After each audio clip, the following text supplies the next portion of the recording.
Bonjour à toutes et à tous. D'abord, je voudrais, au nom de l'équipe de PSSP, vous souhaiter une très bonne année 2021, qu'elle soit pleine de réussite et d'accomplissement dans divers domaines et si possible d'un petit peu de mieux par rapport à l'année précédente. Voilà, on verra si ça sera possible. On va commencer l'année avec une conférence sur la question de la transition, la question de la transition écologique. Alors, je vais attendre un tout petit peu que les spectateurs entrent pour vous présenter les intervenants et intervenantes. Mais je voulais d'abord vous dire que PSSP va reprendre tout au long de l'année 2021 ses rencontres. Rémi, tout à l'heure, Rémi Guilhem, qui est co-responsable du projet avec moi, annoncera la prochaine séance qui se déroulera le 9 mars. Et donc, on va avoir une série de rencontres et on essaiera de consacrer une partie de notre attention à ces questions de transition écologique, de politique environnementale. À plusieurs reprises au cours de l'année, on a pris acte de l'importance de cette question et de son rôle structurant et fédérateur pour nombre d'acteurs et notamment dans le secteur philanthropique. Donc, on prend rendez-vous avec vous pour d'autres rencontres sur cette thématique dans le courant de l'année. La prochaine portera sur une autre thématique, une autre question, et reviendra sur le Covid et les réponses au Covid, mais je laisserai Rémi le dire et l'annoncer tout à l'heure à l'issue de notre discussion. On a le très grand plaisir ce soir d'accueillir deux intervenantes de renom, puisque nous aurons le plaisir pendant la séance d'entendre successivement Dominique Méda, qui est ici présente, professeure de sociologie à l'Université Paris-Dauphine, qui est par ailleurs philosophe de formation et qui a été inspectrice générale des affaires sociales. Dominique, qui donc croise une pluralité de regards, ceux des sciences sociales, ceux de la réflexion conceptuelle et celui de l'action. Et la singularité de son point de vue et de ses interventions régulières dans le débat public, eh bien, c'est de croiser finalement l'apport des données empiriques, la conceptualisation et puis un regard aiguisé sur les enjeux d'action publique et de réforme sociale. Voilà, j'espère ne pas trahir le sens, ce qui m'apparaît comme le sens d'une partie de tes interventions, Dominique, dans le débat et de ta personnalité intellectuelle. Et nous aurons le plaisir de mettre en relation la présentation de Dominique avec celle de Marie-Stéphane Maradex, qui est déléguée générale de la Fondation Daniel et Nina Carasso, une fondation, si je peux me permettre de la décrire ainsi, là tu me corrigeras si jamais je m'égare, mais aussi importante que discrète par rapport à d'autres acteurs dans le secteur philanthropique et une fondation qui a notamment pour caractéristique de chercher à structurer l'action et les projets dans un certain nombre de thématiques en lien extrêmement étroit avec la transition écologique. Je pense qu'un des chantiers notables et d'investissement les plus soutenus de la Fondation est celui de l'alimentation durable, sur lequel il y a toute une expertise et aussi un soutien à des projets sur le long terme qui a été mis en place. Et donc, il nous a semblé intéressant de faire dialoguer des perspectives de recherche et des perspectives d'action. Et Marie-Stéphane en reparlera bien sûr, mais une des singularités de l'action de la Fondation Daniel et Nina Carasso, c'est au cours des dernières années et sans doute à l'avenir, de donner à la question écologique, à la question de la transition, eh bien, une dimension fédératrice des actions et des investissements dans le domaine de la philanthropie. Donc de ne pas faire, si je résume d'un mot, de la transition un thème d'intervention parmi d'autres, mais bien le thème qui doit structurer, rassembler, fédérer les énergies. Donc, ces deux présentations nous permettront d'être fidèles au cahier des charges des rencontres de PSSP qui consiste à allier la réflexion intellectuelle et académique avec les perspectives d'action et d'acteurs, d'actrices dans le secteur. Et donc, on est très heureux d'engager l'année avec cette perspective positive qui nous emmène sur un chantier qui sans doute occupera nos sociétés pour des décennies, celui de la transition écologique et celui finalement de la coalition, c'est le terme qu'on a retenu, la coalition, quelle coalition vers une coalition pour la transition écologique, quelle force intellectuelle, sociale, financière est-on en capacité de mobiliser pour cette transition. Donc, je vous remercie encore une fois vraiment infiniment d'avoir accepté de participer à cette rencontre. Je remercie les participantes et participantes de leur présence. J'indique juste que pour la discussion, donc les spectateurs, puisque c'est comme ça que Zoom les appelle, mais vous êtes invités à des spectateurs engagés, comme disait Raymond Aron, et actifs. Et pour ce faire, dans la fonction converser, vous êtes invités à actionner la petite touche conférenciers et participants ou panélistes et participants qui vous permettra d'adresser vos questions à l'ensemble des intervenantes et des spectateurs et spectatrices du débat. Voilà, j'espère que je n'ai rien oublié. De toute façon, je laisse Dominique et Marie-Stéphane me contredire. Ça sera avec grand plaisir.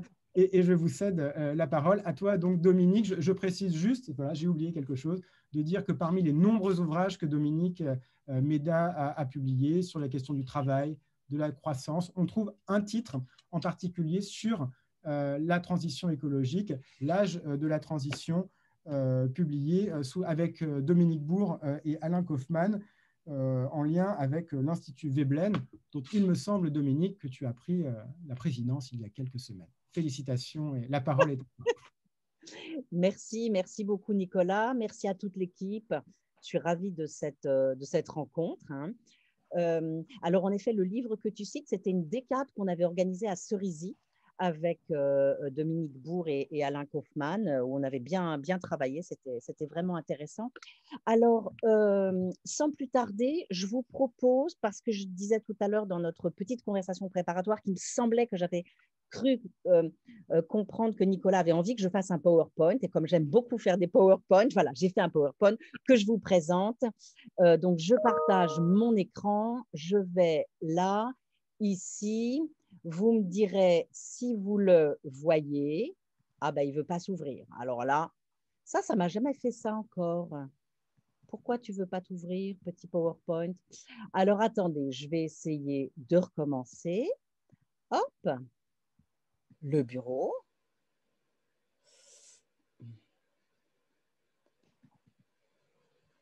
Et le voilà. Alors, j'enlève ça et je vais... voilà, sur mon diaporama et je commence. Voilà, j'ai intitulé ma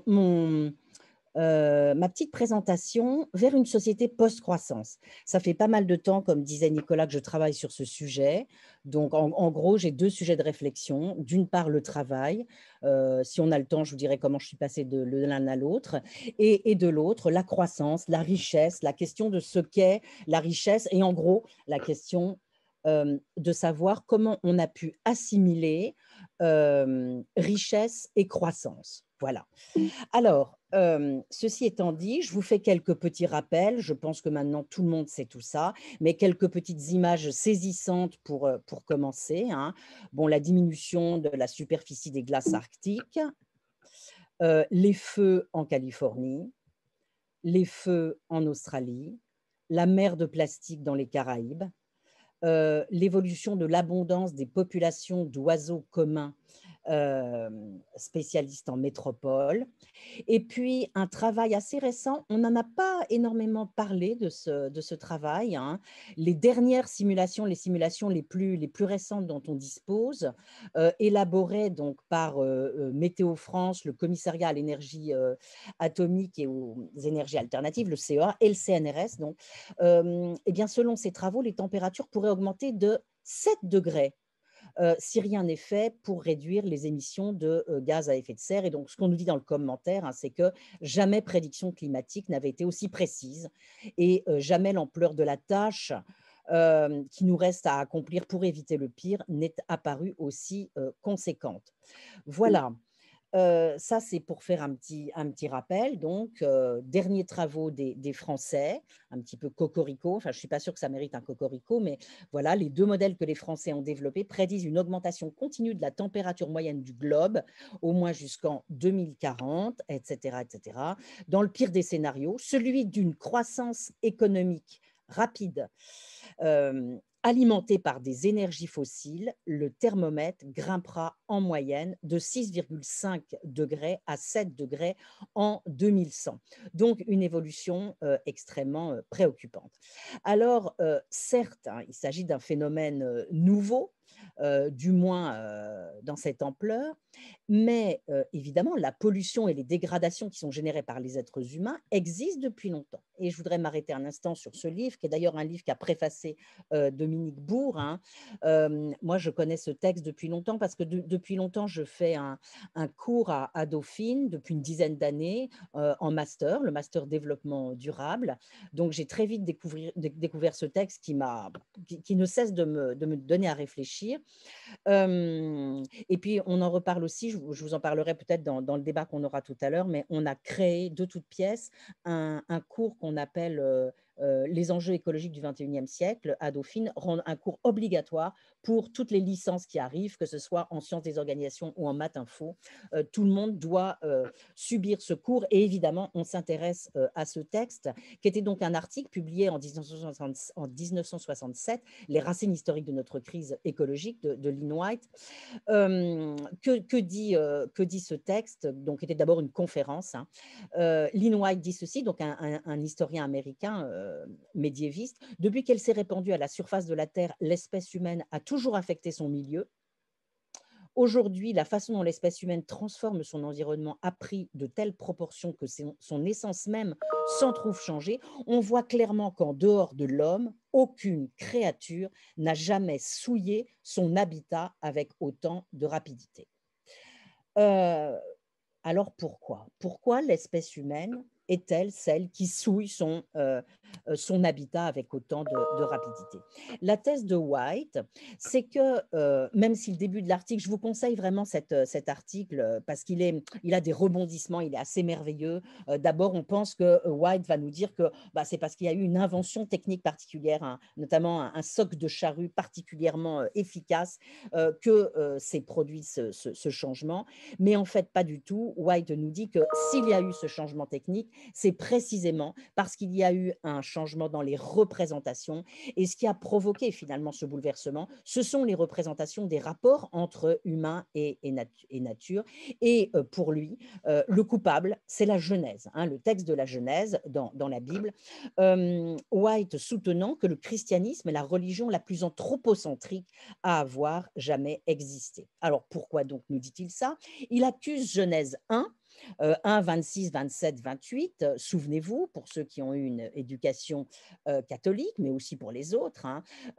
Voilà ce qui nous est dit. Dieu dit: faisons l'homme à notre image, selon notre ressemblance, qui domine sur les poissons de la mer, sur les oiseaux du ciel, sur le bétail, sur toute la terre. Dieu créa l'homme à son image, il le créa à l'image de Dieu. Il créa l'homme et enfin vient la femme, bien. Et donc Dieu les bénit et leur dit: soyez féconds, multipliez, remplissez la terre et l'assujettissez et dominez sur les poissons de la mer, sur les oiseaux du ciel et sur tout animal qui se meut sur la terre. Donc la thèse de White, c'est à partir du moment où Dieu a créé une créature spéciale, l'humain, transcendante à la nature parce que faite à l'image de l'homme et qu'il a enjoint aux humains de dominer les autres espèces, eh bien c'est ça qui a donné libre cours à la volonté d'exploiter, de dominer la nature sans vergogne. Évidemment, vous vous doutez que cette thèse a provoqué de très vives controverses, jusqu'au pape lui-même, hein, qui a répondu dans sa fameuse encyclique de 2015, son encyclique Laudato Si, sur la sauvegarde de la maison commune. Évidemment, le pape dit que White dit n'importe quoi et que ça lui permet, cette encyclique, de répondre à une accusation lancée contre la pensée judéo-chrétienne. Il a été dit qu'à partir du récit de la Genèse, on favoriserait l'exploitation sauvage de la nature en présentant une image de l'être humain comme dominateur et destructeur. Non, nous dit le pape, ce n'est pas une interprétation correcte de la Bible, comme la comprend l'Église. Voilà, on doit rejeter cela et il faut plutôt regarder Genèse 2, hein, qui invite plutôt les êtres humains à cultiver et à garder le jardin du monde. Cultiver signifie labourer, défricher, travailler, et garder signifie protéger, sauvegarder, préserver, soigner, surveiller. Ça implique une relation de réciprocité responsable entre l'être humain et la nature. Donc, le pape répond à l'acte de Genèse 2 pour disculper Dieu de toute responsabilité dans la destruction de la création par sa créature préférée. D'accord. En effet, dans ce texte, on voit bien que Dieu donne un ordre à l'homme, mais qu'avant, il l'a placé dans le jardin d'Éden pour le cultiver et le garder. Donc, c'est la faute de l'homme, en fait, surtout de la femme, hein, finalement, puisque c'est elle qui a poussé Adam à manger du fruit défendu, celui de l'arbre de la connaissance du bien et du mal, comme l'indique Genèse 3. Je ne vais pas m'appesantir sur Genèse 3, mais vous vous souvenez que bah, c'est bien la femme qui va répondre au serpent, qui croque et qui incite Adam à commettre le péché originel. Voilà. Pourquoi je vous ai raconté tout ça? Parce que, à part ça, Lynn White soutient que dans l'Antiquité, et ça c'est intéressant, hein, chaque arbre, chaque source, chaque filet d'eau, chaque colline avait son genius loci, hein, son génie protecteur. Et donc la thèse de White, qui est assez forte, c'est qu'en détruisant l'animisme païen, le judéo-christianisme a permis l'exploitation et la domination de la nature, et il a permis à l'alliance de la science et de la technique de s'y employer au mieux. Et c'est la raison pour laquelle White dit que ça sert strictement à rien de recourir à toujours plus de science et de technique. Il faut rompre avec la science et la technique. Ce ne sont pas la science et la technique qui nous permettront de nous sortir de la crise actuelle. Et d'ailleurs, le pape le rejoint dans cette condamnation de la science et de la technique. Alors, White suggère que le principal bouleversement, il s'est opéré finalement au XVIIe siècle, notamment en raison de la conviction due à Bacon que la connaissance scientifique doit entraîner une domination technique de la nature. Donc, en fait, il y a eu ce texte de la Genèse qui, peu à peu, tout au long du Moyen-Âge, s'est répandu et qui va en quelque sorte donner tous ses fruits au XVIIe avec les textes notamment de Bacon et de Descartes. Et donc, il y aurait, selon White, une responsabilité de la modernité et un rôle central joué par Descartes et Bacon, parce qu'il y aurait eu véritablement au XVIIe siècle une rupture de la modernité avec l'époque antique et avec les représentations du monde, en quelque sorte les cosmologies et le rapport humain-nature qui était encore présente tout au long du Moyen-Âge. Donc, le XVIIe siècle aurait radicalement rompu avec l'héritage de l'Antiquité et de la scolastique, et notamment, évidemment, avec le géocentrisme et avec la représentation, notamment présente chez Aristote, hein, du monde comme partagé entre le monde lunaire et le monde sublunaire. Ça, c'est une représentation du système ptolémaïque, hein, donc le géocentrisme, avec la Terre qui est ici, et puis les planètes qui tournent autour. Dans l'Antiquité, je rappelle, hein, il n'y avait pas de séparation sujet-objet, la nature n'était pas face à l'humain comme un vaste champ à transformer, l'artisan n'était pas un créateur mais un imitateur, c'est ce que nous dit très bien par exemple Jean-Pierre Vernant dans ses très beaux textes, et l'artisan n'était pas un citoyen, le travail était moins valorisé que la politique. Alors avec Bacon et notamment sa Nouvelle Atlantide en 1627 et puis l'ensemble de ses autres ouvrages et notamment son Novum Organum, eh bien Bacon nous propose finalement une autre méthode. Il est le premier, je vous rappelle, à employer le terme de progrès dans un sens non spatial.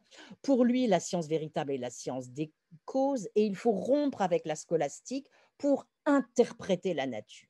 interpréter la nature, ça veut dire aussi la faire parler, lui extorquer ses secrets, mettre en place une science expérimentale, hein, Bacon, le père de l'empirisme, avec cette phrase trop fameuse, notre fondation a pour fin de connaître les causes et le mouvement secret des choses et de reculer les bornes de l'empire humain en vue de réaliser toutes les choses possibles. C'est le programme de la modernité avec la nature qui apparaît comme le champ d'une limitation sans borne, avec aucune limite mise à cette envie humaine de la transformer.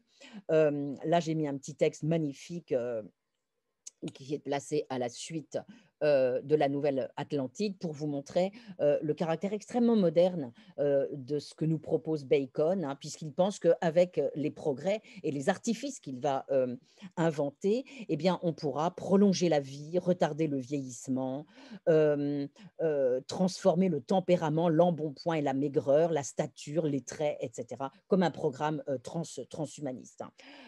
Je ne vous parle pas trop de Descartes, qui mène un peu la chose à son acmé, hein, avec cette séparation sujet-objet, la théorie des animaux-machines, hein, c'est-à-dire que la nature est réduite à la matière et à l'étendue, hein, la nature est vide, et il faut, c'est la deuxième fameuse phrase, se rendre comme maître et possesseur de la nature. Et puis, on va peu à peu assister donc à la fusion de la science et de la technique, avec un temps orienté, avec une croyance au progrès. Et donc, hein, la nature devient une étendue vide, totalement connaissable, à dominer, à transformer, avec, j'en rajoute un peu, hein, mais la philosophie du 19e siècle, pour moi, je l'avais bien étudiée, j'aimais beaucoup cette philosophie quand j'étais jeune. Cette expression de Hegel, extraordinairement intéressante, hein. Hegel, dans ses textes de jeunesse, dit qu'il faut vernichten, détruire la nature pour mettre à la place de l'humain. Donc, on a une sorte de programme humaniste qui consiste vraiment à transformer la nature d'une part, mais pour mettre de l'humain, du spirituel à la place. Voilà, et construire finalement un monde artificiel, tout cela se retournant quand même contre nous, hein, comme Weber, Adorno, Horkheimer l'ont suggéré, c'est-à-dire que la domination de l'homme sur la nature, elle finit par se transformer en domination de l'homme sur l'homme.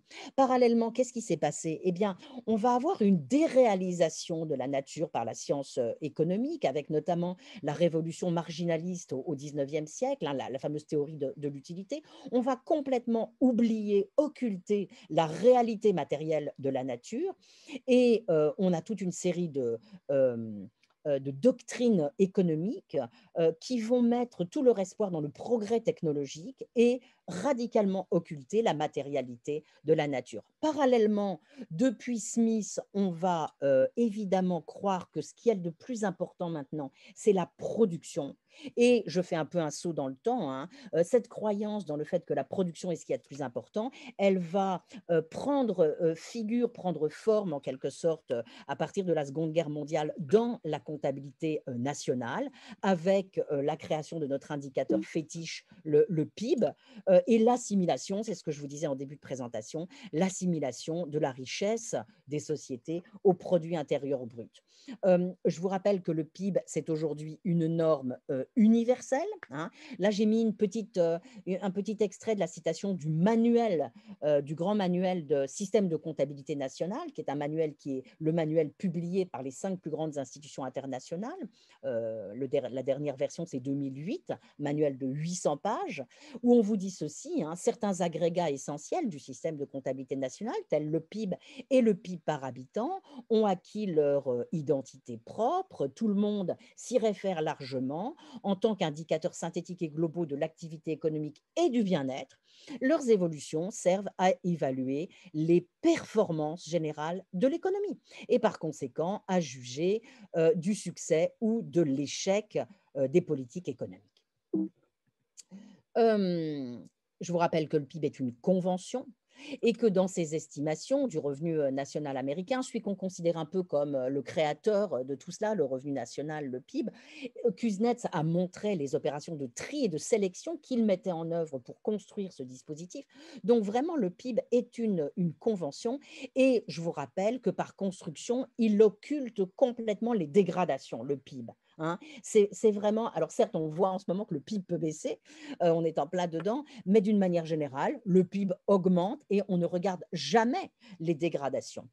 Donc, je vous rappelle très rapidement ses défauts, hein. Le PIB, il compte pour zéro une grande quantité d'activités qui sont absolument essentielles à la reproduction de la société, les activités bénévoles, domestiques, familiales, politiques, citoyennes, de loisirs. Il compte positivement tous les flux, pourvu qu'ils soient monétaires, tous les biens et services toxiques ou non, hein, qui sont enregistrés à leur valeur d'échange. Il n'est pas affecté par les inégalités de participation à la production ou d'accès à la consommation. Et c'est un compte de flux, c'est-à-dire que jamais on ne regarde le patrimoine, les évolutions des patrimoines qui nous servent à fabriquer ce flux, c'est-à-dire le patrimoine naturel ou le patrimoine social. Euh, Dans les années 80, on a eu en plus de tout l'idée qu'il pouvait y avoir une croissance endogène, hein, c'est-à-dire que le progrès technique qui avant était considéré comme exogène est désormais considéré depuis ces années-là, avec les travaux de Romer par exemple, considéré comme endogène. Ça veut dire que tous les facteurs, dont le capital humain, sont susceptibles d'accumulation et qu'on a un rôle clé qui est attribué à l'investissement, aux innovations et aux facteurs institutionnels. Qu'est-ce que ça veut dire? Ça veut dire que le processus de croissance est illimité et auto-entretenu. Alors certes, dans les années 70, on a eu des critiques multidimensionnelles de la croissance et du PIB, hein. Souvenez-vous, Limits to Growth des Meadows, mais souvenez-vous aussi, donc ça c'était la critique un peu environnementale en quelque sorte, les Meadows disent en gros en 2100 c'est l'effondrement. Et puis aussi des critiques plus sociales, je dirais, hein, avec les travaux de Jouvenel, d'Illich, un texte intitulé Les dégâts du progrès, cette magnifique citation d'Edmond Maire, le secrétaire national de la CFDT, ces 5% de croissance n'ont pour nous aucun sens. Bref, toute une série de critiques de cette croissance. J'essaye de me débarrasser du bandeau, mais je ne sais pas comment faire. Je voudrais bien qu'il disparaisse. Ah, je pourrais me faire ça. Ah ben voilà, il a disparu, c'est génial. À la fin des années 90, les critiques vont reprendre parce que les critiques des années 70, elles se sont arrêtées à cause de la crise économique et sociale et à cause de la montée du chômage.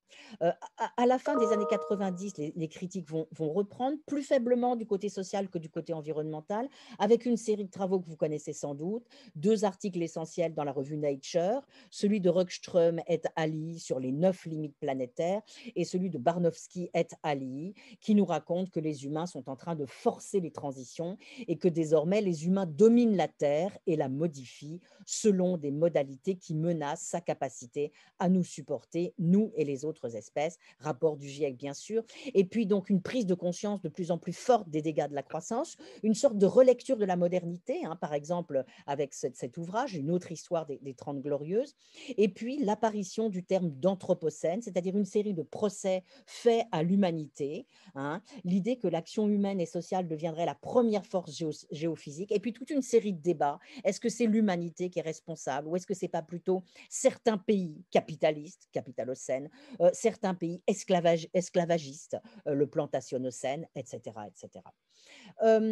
Par rapport, je dirais que pendant ce temps, pendant qu'un certain nombre de travaux dans les années 90 critiquent à nouveau la croissance et le processus de croissance qui s'est opéré, notamment depuis ce qu'on appelle les 30 glorieuses, et bien parallèlement, la Banque mondiale elle-même et d'autres organisations internationales, s'appuyant sur la théorie néoclassique, vont développer de nouveaux indicateurs et accorder un rôle central au capital humain. Et on va nous proposer, notamment en 2006, un nouvel indicateur. J'ai écrit un petit texte que je pourrais vous envoyer qui essaye de comparer 2 processus de critique du PIB et de la croissance. Un petit mouvement français auquel j'appartenais avec Florent Janicatrice, Jean Gadret, où on critiquait le PIB et la croissance et où on a essayé de promouvoir l'idée qu'il fallait développer des indicateurs physiques et sociaux. Et puis pendant ce temps-là, il y avait une sorte de coalition des organisations internationales qui, elles aussi, remettaient en cause le PIB et la croissance, mais en essayant de promouvoir d'autres indicateurs, notamment cet indicateur, l'épargne nette ajustée, avec la théorie de la richesse inclusive. Qu'est-ce que c'est que l'épargne nette ajustée? Eh bien, c'est un indicateur qui fait la somme du capital économique, du capital humain et du capital naturel, considérés comme trois grandeurs qui ont été monétarisées. Hein, donc, par exemple, capital humain, c'est l'ensemble des années d'études fois le salaire. Et puis, le capital naturel, on va aussi lui donner une valeur monétaire. Les trois variations sont donc évaluées en monnaie. Et si l'épargne est positive, bah, c'est super. Et vous voyez que les deux grands problèmes que pose cet indicateur, c'est premièrement qu'on monétarise tout. Qu'est-ce que ça veut dire de monétariser le capital naturel? Et puis deuxièmement, c'est le fait que tout est substituable, c'est-à-dire que, en gros, si vous avez un capital humain qui augmente et un capital naturel qui diminue, eh bien c'est très bien parce que ça veut dire que, en gros, le génie humain est capable, hein, avec le progrès technologique, donc, de compenser la destruction du patrimoine naturel, ou même, si on se remet un peu dans l'idée baconienne, que nous sommes capables, grâce à notre génie, de reconstruire un monde artificiel qui nous procurera les mêmes doses de satisfaction que la nature physique. Alors, si on n'est pas d'accord avec cette façon de voir et si on pense justement qu'il y a un très grand danger dans cette illusion qu'on pourrait reconstruire un monde artificiel qui ne reposerait plus sur le monde naturel, que peut-on faire? Quelles voies, quels moyens, quelles utopies concrètes, pour reprendre le terme du regretté Eric Olin White, dont Laurent Jean-Pierre, qui m'avait dit qu'il serait là aujourd'hui, est friand et est l'éditeur en France. Hein. Donc, quelles utopies concrètes? Comment doit-on procéder? Est-ce qu'on doit essayer de procéder par rupture, par réforme, se glisser dans les interstices? Est-ce qu'on doit plutôt agir, faire des causes communes ou essayer de travailler d'abord sur les représentations? Voilà, moi, ce que j'ai envie de proposer. Hein. Alors, moi, j'utilise le terme de reconversion écologique. Je dis qu'il faut que nos sociétés s'engagent dans la reconversion écologique. Et derrière ce terme de reconversion, je mets deux choses. D'une part, une véritable conversion de nos mentalités, de nos paradigmes, de notre cosmologie, de notre représentation du rapport humain-nature, de nos cadres cognitifs, de nos indicateurs, mais aussi de façon plus opérationnelle, je veux signifier qu'il y aura des reconversions industrielles, professionnelles à engager en même temps que nous passerons à cette autre société, à cet autre monde. Donc, du côté de la reconversion paradigmatique, en quelque sorte, hein, idée qu'il faudrait passer d'un paradigme de l'exploitation et de la conquête de la nature à un paradigme du care, hein, prendre soin des patrimoines essentiels. C'est ce que nous propose Aldo Leopold en 1949 dans son très bel ouvrage qui s'appelle Almanach d'un comté des sables. Donc voilà, changer de paradigme. C'est quoi nos patrimoines essentiels? Bah, ce sont ces patrimoines critiques que nous ne pourrons pas renouveler facilement, hein, le patrimoine naturel et, alors c'est difficile à dire, mais le patrimoine humain, la cohésion sociale, la santé du travail, on peut aussi parler de santé sociale. Euh, il faut, me semble-t-il, d'urgence réencastrer les sociétés humaines et les disciplines qui les étudient dans le reste de la nature, dans la biosphère, comme nous le propose Polanyi, nous dire que l'économie, avant d'être cette théorie un peu hors sol qu'on nous a proposée ces dernières décennies, que c'est un procès institutionnalisé d'interaction entre l'homme et son environnement, voilà, et avoir un peu une représentation matérialiste de l'économie. Il faut sans doute aussi, comme le propose Hans Jonas, étendre le champ de la responsabilité humaine au-delà des rapports humains à la nature elle-même, hein, ce que dit Hans Jonas, c'est qu'il nous faut une nouvelle éthique. Comprendre que le naturalisme occidental n'est pas la seule manière de se représenter les rapports humain-nature, dans la suite des travaux de Descola, au-delà de la nature et de la culture, sans néanmoins redevenir animiste. C'est-à-dire, ma question, c'est comment tient-on compte des travaux et des réflexions de Lynn White ou de Descola, sans obligatoirement redevenir animiste, puisque ce que nous dit Descola, hein, c'est que le naturalisme, c'est-à-dire la représentation d'une forte séparation entre l'humain et la nature, ça n'est pas le mode le plus répandu de cosmologie, en quelque sorte. Il y a aussi trois autres grandes manières de se représenter les rapports entre humain et nature: le totémisme, l'animisme et l'analogisme. Alors, sommes-nous obligés de redevenir animistes, comme le suggérait Lynn White, pour nous sortir de cette situation? Bon, il ne me semble pas, bien sûr. Donc, moi, je parle de reconversion écologique parce que je pense, comme je vous disais, qu'on est enfermé dans nos cadres cognitifs, dans nos représentations, que ces représentations, elles sont héritées de la modernité et que tous ces cadres et ces représentations, ils ne sont pas congruents avec la reconversion écologique. Et donc, je vais un peu plus loin en soutenant que ça n'est pas possible de nous engager réellement dans la transition écologique sans repenser tout cela radicalement, hein. L'encastrement humain-nature, la cosmologie, inventer un nouvel humanisme, trier dans la modernité, réinventer de nouveaux cadres cognitifs et d'autres indicateurs. Alors, construire de nouveaux indicateurs, j'ai publié plusieurs livres autour de ça avec mes collègues aussi, hein. Par exemple, j'ai publié La mystique de la croissance, comment s'en libérer, vers une société post-croissance, faut-il attendre la croissance, avec Florence Janicatrice. Donc, chaque fois, ce qu'on raconte, c'est que pour se sortir de la dictature du PIB, qui nous encadre complètement, hein, qui nous enjoint un certain nombre d'actions, il faut qu'on construise de nouveaux indicateurs et que cette construction de nouveaux indicateurs, c'est un champ de bataille et que ces nouveaux indicateurs, ils ont un caractère structurant parce que c'est un dispositif cognitif majeur qui encadre et contraint nos représentations et nos actions, nos pratiques publiques et privées. C'est une grammaire en quelque sorte, hein, donc voilà. Ça, c'était pour vous citer les ouvrages qui parlaient de ça. Les nouveaux indicateurs de richesse, c'est un livre écrit par mes collègues Florence Janicatrice et Jean Gadret. Je vous rappelle juste à titre de rappel qu'en 2008, Nicolas Sarkozy avait mis en place une commission, la commission Sen-Stiglitz-Fitoussi, pour justement réfléchir sur les limites du PIB, mais elle n'avait pas donné grand-chose, cette commission.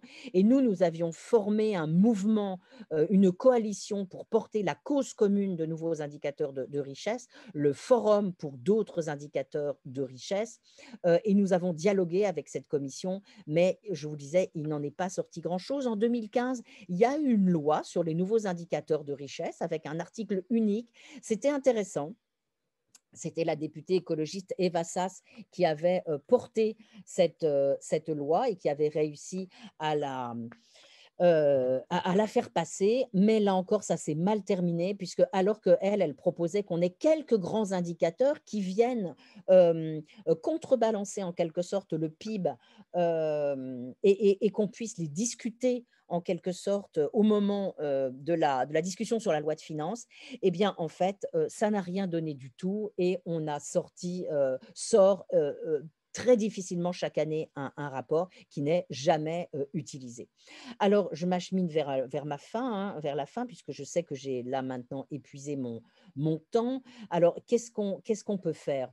Est-ce qu'on peut obtenir un triple dividende, c'est-à-dire ralentir le changement climatique, créer des emplois? Et là, j'en viens à la deuxième signification de mon terme reconversion écologique, hein. À part la reconversion en quelque sorte des mentalités, des cadres cognitifs, il me semble que cette reconversion écologique, elle repose aussi, elle fait signe également vers quelque chose de très opérationnel, c'est comment va-t-on, si nous entrons dans cette nouvelle société, si nous nous engageons dans cette reconversion, si nous rebâtissons complètement notre économie, eh bien, il va falloir fermer certains secteurs et en ouvrir d'autres, fermer des emplois, en créer d'autres, et qu'il faudra donc nous engager dans de véritables reconversions professionnelles, un sujet qui est complètement sous-exploité aujourd'hui et sous-étudié. Et est-ce qu'on peut en même temps, donc, désintensifier le travail et transformer l'organisation du travail à toutes les échelles, à l'échelle internationale, mais aussi à l'échelle nationale et des territoires. Je reprends l'idée de Jean Gadret, hein, qui nous dit tout simplement qu'il faut rompre avec les gains de productivité et être capable désormais de faire des gains de qualité et de durabilité. Donc, on a besoin d'autres outils de mesure, macro et micro. Donc voilà, le programme, me semble-t-il, que nous avons devant nous, hein, c'est de rebâtir entièrement nos économies, d'accepter de faire un investissement massif dans cette reconversion écologique. Ce qu'on a calculé avec des collègues, mais on n'a rien inventé, on a repris ça d'autres instituts, c'est qu'il faudrait au moins en France un investissement supplémentaire de 20 milliards par an, un investissement public supplémentaire de 20 milliards par an pendant au moins 10 ans. En même temps développer des pratiques de sobriété. C'est impossible de le faire, selon nous, sans impliquer les citoyens et les travailleurs, travailleuses. Et c'est ce que nous revendiquions dans notre mouvement Forum pour d'autres indicateurs de richesse. En gros, la critique que nous avions faite à la commission Stiglitz, c'était que cette commission qui était remplie de prix Nobel, elle pensait possible d'inventer comme ça une nouvelle batterie d'indicateurs qu'elle allait lâcher sur la tête des gens sans jamais les avoir consultés. Et donc, nous nous sommes beaucoup battus contre cela en promouvant l'idée qu'il fallait absolument consulter les citoyens sur ce qui compte pour eux. C'est-à-dire que si on veut inventer de nouvelles comptabilités, on ne peut pas le faire sans les citoyens. Qu'il faudrait bien sûr mettre au centre l'utilité sociale et les contraintes écologiques, qu'une des manières de faire, c'est sans doute de démocratiser l'entreprise, démarchandiser le travail, créer une garantie d'emploi, sur le modèle de la Civilian Conservation Corps de Roosevelt ou du dispositif territoire zéro chômeur de longue durée. Et voilà, c'est mon dernier slide pour vous faire une page de pub sur le dernier bouquin que l'on a publié avec 2 autres collègues et même 11 autres collègues, parce que ce bouquin reprend un manifeste qu'on avait publié autour du 1er mai qui s'appuyait sur une réflexion à partir du confinement pour dire que maintenant, il était absolument temps de démocratiser notre économie et démocratiser les entreprises, de démarchandiser le travail pour dépolluer. Voilà, j'espère ne pas avoir été trop longue et je vous remercie de votre attention. C'est nous qui te remercions, Dominique, chaleureusement pour cette intervention magistrale. Je crois qu'en t'écoutant, on a perçu voilà, la profondeur philosophique de ta réflexion sur le monde contemporain. Alors, juste peut-être avant de laisser la parole à Marie-Stéphane, et pour laisser le temps à d'éventuelles questions, encore une fois, de compréhension ou juste sur l'intervention ou un point ou un autre de l'intervention de Dominique, juste soulever un point qui est apparu comme un moment de césure intellectuelle intellectuelle et politique dans ton propos. C'est que tu as évoqué à partir de la fin des années 60 et dans les années 70 l'élaboration de toute une série de réflexions critiques sur le progrès, sur la croissance, sur les limites de la croissance qui se font dans différents cercles et sous différentes modalités, tantôt réformistes et tantôt plus radicales. Et tu as évoqué cette rupture finalement à partir du moment où la crise économique et finalement va invalider une partie des travailleurs, travailleuses. Et à partir de ce moment-là, de la deuxième moitié des années 70, finalement, on va voir une mise sous silence relative, mais réelle, de ces questions et de ces enjeux. Et donc, évidemment, un des questionnements centraux, et pour t'inviter peut-être en quelques phrases à faire le lien entre tes problématiques, tes 2 objets de réflexion, c'est que quelles seraient pour toi les conditions de possibilité finalement pour que cet agenda de reconversion ne soit pas finalement placé dans l'ordre des priorités derrière cette grande problématique que nos sociétés affrontent depuis 3 ou 4 décennies et qu'elles vont sans doute avoir à affronter encore à plus fort titre dans les années à venir, c'est-à-dire la perspective de l'absence d'emploi et de tout ce qu'elle charrie d'inégalités et aussi d'inégalités pas simplement de revenus et économiques, mais aussi d'utilité sociale et finalement de position dans des sociétés qui fonctionnent à l'estime relative. Donc, finalement, t'inviter juste à faire le lien ou à croiser ces deux thématiques qui te travaillent et de nous dire, peut-être si tu entrevois, parce que tu as sans doute évidemment réfléchi à cette question, les conditions dans lesquelles l'urgence des questions économiques et sociales ne va pas venir empiéter la perspective de long terme dans laquelle tu t'inscris. Alors, j'ai envie de faire une réponse assez opérationnelle en disant que, enfin, et un peu et intellectuelle, c'est-à-dire dire que c'est sans doute aujourd'hui, au moment où on se trouve au plus profond de la crise, avec cette crise sanitaire, que nous devons accepter de faire l'effort de bifurquer radicalement. C'est sans doute très, très compliqué parce qu'évidemment, on a envie de faire une relance qui soit une relance brune, alors qu'on devrait faire une relance verte. Et donc, c'est pour ça que je dis qu'on a à la fois à faire un effort sans doute d'ingénierie et d'invention de politique publique particulière, mais aussi un énorme effort intellectuel pour inventer de nouveaux cadres. Et il faut construire sans doute une cause commune, en effet, une cause commune avec, alors entre les travailleurs, qui aujourd'hui, et les classes populaires notamment, et ceux qui sont en train de perdre leur emploi, qui perdront leur emploi à cause de la reconversion écologique. C'est pour ça qu'il faut absolument anticiper ces mouvements. Des choses que nous ne savons pas faire, hein. C'est-à-dire qu'on a déjà eu le textile, la sidérurgie et toutes ces choses où on ne savait en aucune manière anticiper. Aujourd'hui, nous devons faire ça. Donc, on a presque une triple révolution à faire, intellectuelle, opérationnelle. Et toute la difficulté, ça doit être en effet, comme tu l'as dit, hein, de tenir ensemble l'écologique et le social, de ne jamais les dissocier. Pas seulement pour des raisons d'acceptabilité, mais aussi en effet parce qu'il faut entraîner tout le monde là-dedans. Mais l'effort le plus massif que nous avons à faire, me semble-t-il, c'est d'accepter que là, la crise sanitaire, finalement, non seulement elle révèle nos fragilités, mais elle révèle aussi notre impréparation. Et c'est un énorme coup de semonce qui nous montre dans quelle situation catastrophique on se trouvera avec les pires manifestations de la crise climatique. Et on le voit déjà, c'est-à-dire une espèce de panique généralisée, certainement des guerres civiles, des envies de... un État qui ne sait plus gérer. Donc voilà, il faut absolument que dès maintenant, on prépare tout ça. Okay. Merci et pour la transition avec cette idée de cause commune.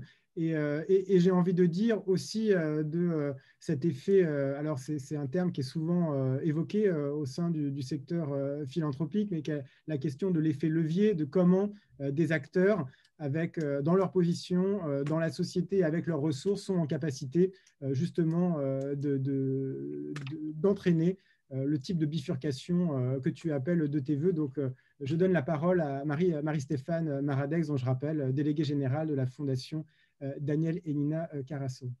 Merci beaucoup, Nicolas. Alors, je savais dès le départ que ce serait difficile de parler après Dominique Méda, après ce brillant propos. Et je voudrais me permettre une petite réflexion qui a rien et tout à voir avec le sujet qui va suivre. Finalement, en vous écoutant, moi, je me dis, bon, je le savais déjà, mais que les fondations sont dans une situation très, très paradoxale parce qu'on est doublement le fruit du capitalisme et de la croissance. On l'est parce qu'on vit des revenus de la croissance et de la production et de tout ça, et à la fois parce qu'on est le fruit de cette croissance, parce qu'on est là aussi pour quelque part réparer un certain nombre de maux et de difficultés créées par cette croissance.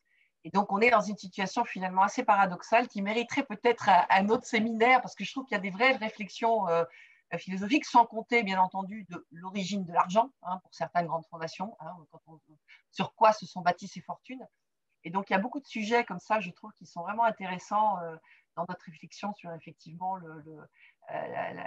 nos modèles de croissance et de production et finalement la place des fondations qui sont parfois voilà, dans des situations presque un peu, je dirais, mal à l'aise.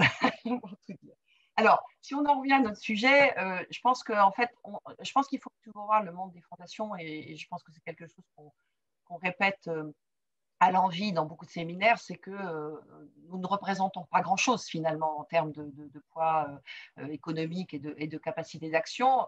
Et pour autant, on nous reconnaît une place assez singulière d'être souvent au bon endroit, de nous attaquer à des problématiques sociétales qui sont parfois pas du tout, peu ou maltraités, parce qu'on arrive à rentrer dans des interstices que la force publique, dans sa vision très macro, n'arrive pas toujours à adresser, et aussi parce qu'on soulève des lièvres, si je puis dire, et que à force d'expérimentation et justement d'effets leviers, on va y venir, on arrive finalement à faire émerger un certain nombre de problèmes. Et je salue le travail de la Fondation de France là-dessus, dans certains grands dossiers qui ont été traités, révélés grâce à son action. Alors, avant d'aborder la question de la coalition philanthropique pour le climat, finalement, qui est l'objet de ça, j'aimerais vous raconter à travers aussi rapidement le propre parcours de la Fondation Carasso, comment on est nous-mêmes. Alors, moi, je ne suis pas du tout une grande ni écologiste ni environnementaliste, et à titre personnel, ni par le travail de la Fondation, qui n'était pas dédié au travail de l'environnement. Mais c'est vrai que de par le traitement de notre axe autour de l'alimentation durable et par d'autres phénomènes extérieurs que je vais vous narrer, nous ont permis finalement de prendre en compte cette conscience écologique et climatique. Alors rapidement, la Fondation Carasso, c'est une fondation familiale, indépendante, sous égide de la Fondation de France, et qui est née, alors on en revient à ce fameux capitalisme, puisque c'est la famille des fondateurs de Danone, tout d'abord en Espagne et puis en France, qui, à titre de générosité privée philanthropique, a décidé donc de mettre un montant assez conséquent, puisque on parle à l'époque, on est sur un patrimoine, je dis en toute transparence, de 480 millions d'euros, ce qui dans le périmètre français est plutôt important. Et donc a décidé de mettre ce patrimoine via la Fondation de France au service de causes d'intérêt général. Et donc le travail amené de réflexion par la Fondation, donc là, l'a amené à choisir deux grandes thématiques, et ça fait 10 ans qu'on y travaille, d'une part l'alimentation durable et d'autre part un axe qu'on appelle art citoyen. Et d'ailleurs, je salue Jérôme Collère, je sais qu'il nous écoute, puisque nous avons travaillé ensemble au démarrage de cet axe, et ce terme d'art citoyen, la paternité lui en revient, donc je le salue à cette occasion, donc qui pour développer en gros l'esprit critique et le lien social. C'est un petit peu les finalités de cet axe.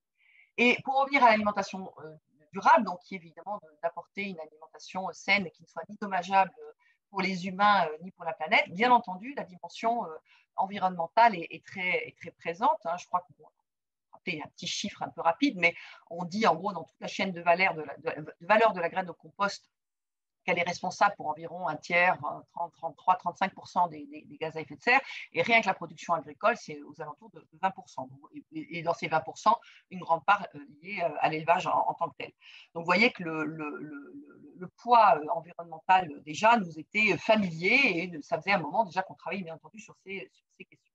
Et puis, le deuxième élément qui nous est arrivé, qui a percuté la trajectoire de la Fondation, elle est venue par l'investissement. Alors, ça peut paraître bizarre, mais en fait, en 2015, il y a eu un concours de circonstances qui a fait que d'une part, pour des raisons financières, nous étions au départ, on vivait des revenus d'actions de Danone Espagne. En 2015, on récupère notre patrimoine qu'on place sur les marchés financiers, on établit une stratégie de financement. Et moi, j'ai la conviction que l'impact investing, les investissements impact est importante. Et j'arrive à convaincre ma gouvernance de réserver une poche de 3% pour des investissements impact. Avec l'idée, bien entendu, de travailler sur ces questions aussi d'alimentation durable en matière d'investissement, parce que je sentais déjà la nécessité de mettre en cohérence notre portefeuille d'investissement avec nos actions de mécénat. Alors, je suis rentrée par la petite porte, très modeste, parce qu'il fallait convaincre, ce n'était pas encore trop dans les boutons, etc. Je la fais courte, mais le deuxième événement important à cette époque-là, c'est la COP21. Et à l'occasion de la COP21, je m'engage avec d'autres fondations, on crée un petit groupe au sein du Centre français des fondations pour accueillir toutes les fondations internationales qui viennent à Paris. Et du coup, je suis confrontée à un certain nombre de fondations beaucoup plus environnementalistes que je ne l'étais moi-même, et un certain nombre de thématiques déjà autour du climat, etc.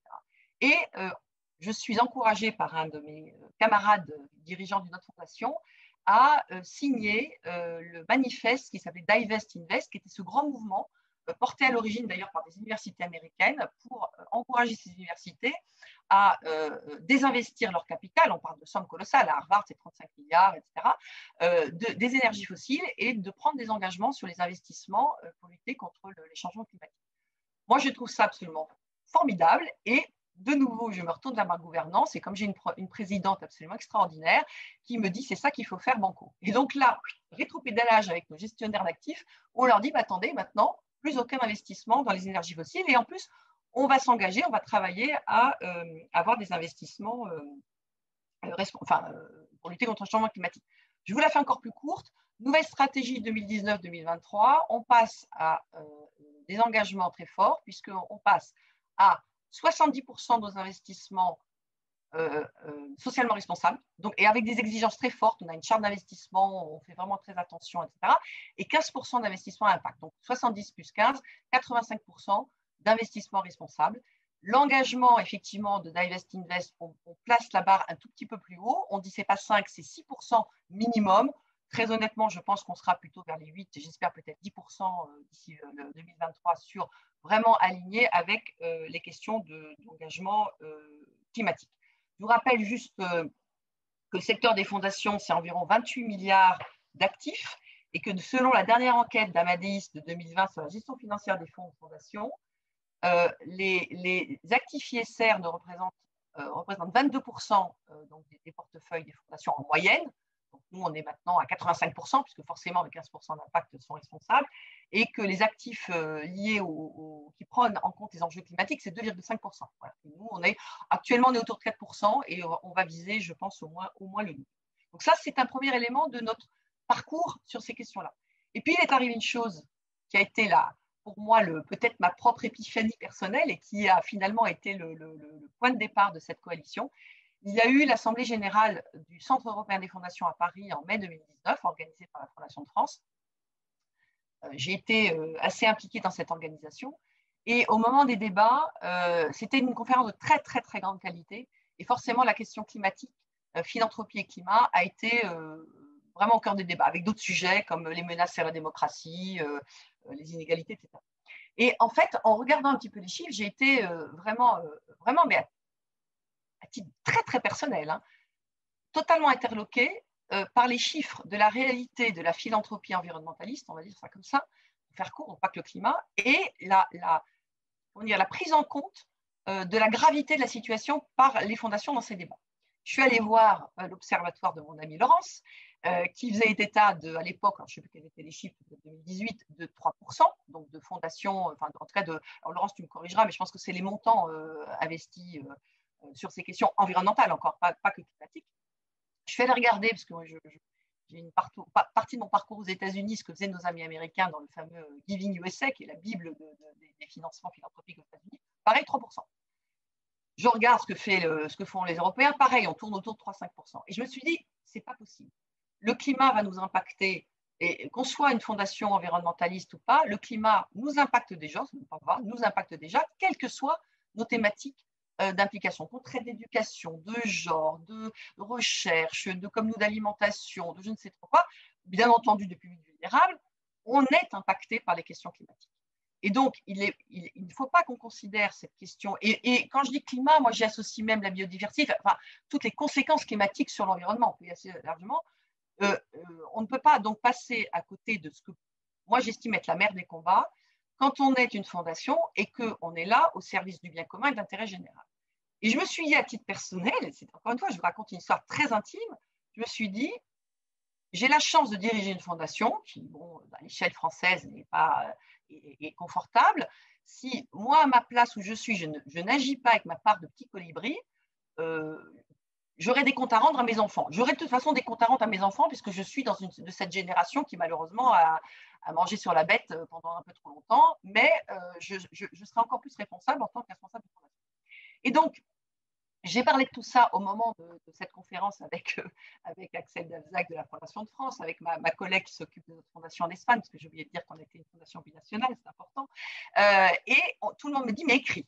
Et donc, avec Isabelle Le Gallo, on écrit un texte d'une quinzaine de pages où on reprend beaucoup des chiffres cités par Dominique du GIEC de machin, et on dit ça, on dit c'est pas possible, il faut qu'on se bouge, et qu'on se bouge collectivement, individuellement et collectivement, pour bouger la donne. Bref, donc je lance ça, l'IFC me dit c'est super, écrivez dans le blog de l'IFC, bon bref, voilà, et tout le monde me dit c'est super, mais comment on fait? Et là, il y a deux choses importantes qui permis finalement de passer à l'étape suivante, parce qu'à un moment donné, on se dit, OK, c'est très bien d'écrire, mais comment on fait pour agir? La première, c'est que je me rends à un atelier de Ariadne, qui est un des réseaux européens de fondations un peu avant-gardiste, un peu alternative, qui organise un atelier exactement sur philanthropie et climat. Et la deuxième chose que j'apprends derrière cette occasion, c'est que nos amis britanniques, les fondations britanniques, étaient sur le point, il y avait un petit groupe de fondations faisant exactement le même constat au même moment, avec les mêmes propositions de changement, puisque je faisais des propositions de changement dans nos opérations, dans nos programmes, dans nos investissements, etc. Étaient sur le point de lancer un manifeste pour agir, un call to action, hein, c'est anglais bien. Et donc, du coup, je prends mon bâton de pèlerin et je vais voir tout le monde, je vais voir les Britanniques, je vais voir Daphné, je vais voir ceci, le CFM, machin, et je leur dis, il faut qu'on bouge. Et là, j'ai senti vraiment que le momentum, en fait, tout le monde était prêt, tout le monde se sentait, mais il fallait allumer la mèche, quoi. Et donc, tout ça arrive en novembre dernier, après une année de travail, à un lancement officiel de la coalition philanthropique des fondations pour le climat. Donc, la coalition française des fondations pour le climat, hébergée par le Centre français des fondations, Fundaciones por el Clima en Espagne, portée par l'équivalent espagnol, le commitment anglais, donc, qui était parti un petit peu avant, et puis surtout, dès le départ, cette volonté de lancer cette coalition au niveau européen. Et donc, j'ai travaillé avec Daphné, avec Max Van Abenbrot, qui a été absolument extraordinaire, parce que très allant, très moteur, etc. Et on a lancé cette coalition donc, au niveau européen avec l'idée de faire bouger d'autres coalitions nationales. Et maintenant, on enclenche à partir de 2021 l'étage international qui va être repris par Wings, ce qui veut dire que toute fondation, soit par sa coalition nationale, soit directement au niveau international, pourra signer ce manifeste, puisque ça se traduit par un manifeste qui appelle à des changements, si vous voulez, de pratique. Hein. Donc, je vous lis rapidement les piliers du manifeste français, mais en gros, vous avez la déclinaison. Donc, ce manifeste appelle les fondations à agir sur 5 points, 5 leviers. La sensibilisation, le partage des connaissances et la formation sur ces enjeux, parce qu'il faut qu'on forme nos équipes, il faut qu'on forme notre gouvernance, c'est inné. L'intégration ensuite de ces enjeux dans 4 grands domaines, le fonctionnement interne des fondations, la consommation d'énergie, gestion des déchets, etc., tout ce que vous pouvez imaginer. Les activités des fondations opérationnelles, puisque beaucoup de fondations gèrent par exemple des établissements médico-sociaux, des centres éducatifs, etc., ainsi que la sensibilisation de leurs propres bénéficiaires. Ensuite, les stratégies programmes des fondations distributives, c'est-à-dire comment prendre en compte l'enjeu climatique dans nos programmes, dans nos missions et dans nos projets que nous retenons, mais également l'accompagnement de nos structures bénéficiaires, et puis enfin nos placements financiers, à la fois en exclusion et en intégration de ces questions climatiques. Donc, si je prends l'exemple de la coalition française, au jour d'aujourd'hui, c'est le manifeste dans un site internet dans lequel on propose également des outils. On a à ce jour une 50aine de fondations qui ont signé le manifeste. C'est également un questionnaire qu'on a adressé pour établir une espèce de situation à point zéro et pouvoir suivre. C'est également un recrutement, puisque nous, Fondation Carasso, Fondation de France, Fondation de Fonds de Site, enfin, de fondations, on finance en fait la structuration de ces coalitions. On a pu recruter quelqu'un. Et puis, bien entendu, une programmation pour accompagner, pour former les fondations qui s'engagent à faire ce chemin, à faire cette transition. Et bien entendu, un suivi, un reporting. Et puis surtout, l'idée, c'est de donner cette dynamique et de communiquer et de rendre visibles les efforts des fondations et de les accompagner dans la durée. Donc, on s'engage dans la durée à structurer, on apporte des financements en Espagne, en France, en européen, avec d'autres, et d'accompagner dans la durée pour faire masse, quoi, pour à un moment donné rendre visible tout ça. Donc, encore une fois, le message, ce n'est pas de changer nos lignes d'action. Chacun a sa spécialité, mais vraiment de dire d'intégrer ces enjeux climatiques parce qu'ils nous concernent à tous les égards. Et donc, personnellement, enfin, en tout cas au nom de la Fondation Carasso, moi je suis en train d'écrire, de finaliser notre stratégie climat puisque nous avons signé ce manifeste, donc ça nous engage. Donc pour aller encore plus loin que ce que je vous ai pu raconter assez brièvement sur ce qu'on avait déjà fait. Et par exemple, on va dans le programme artistique qui est peut-être moins évident sur ces questions climat, quoique on a pas mal de choses déjà en stock.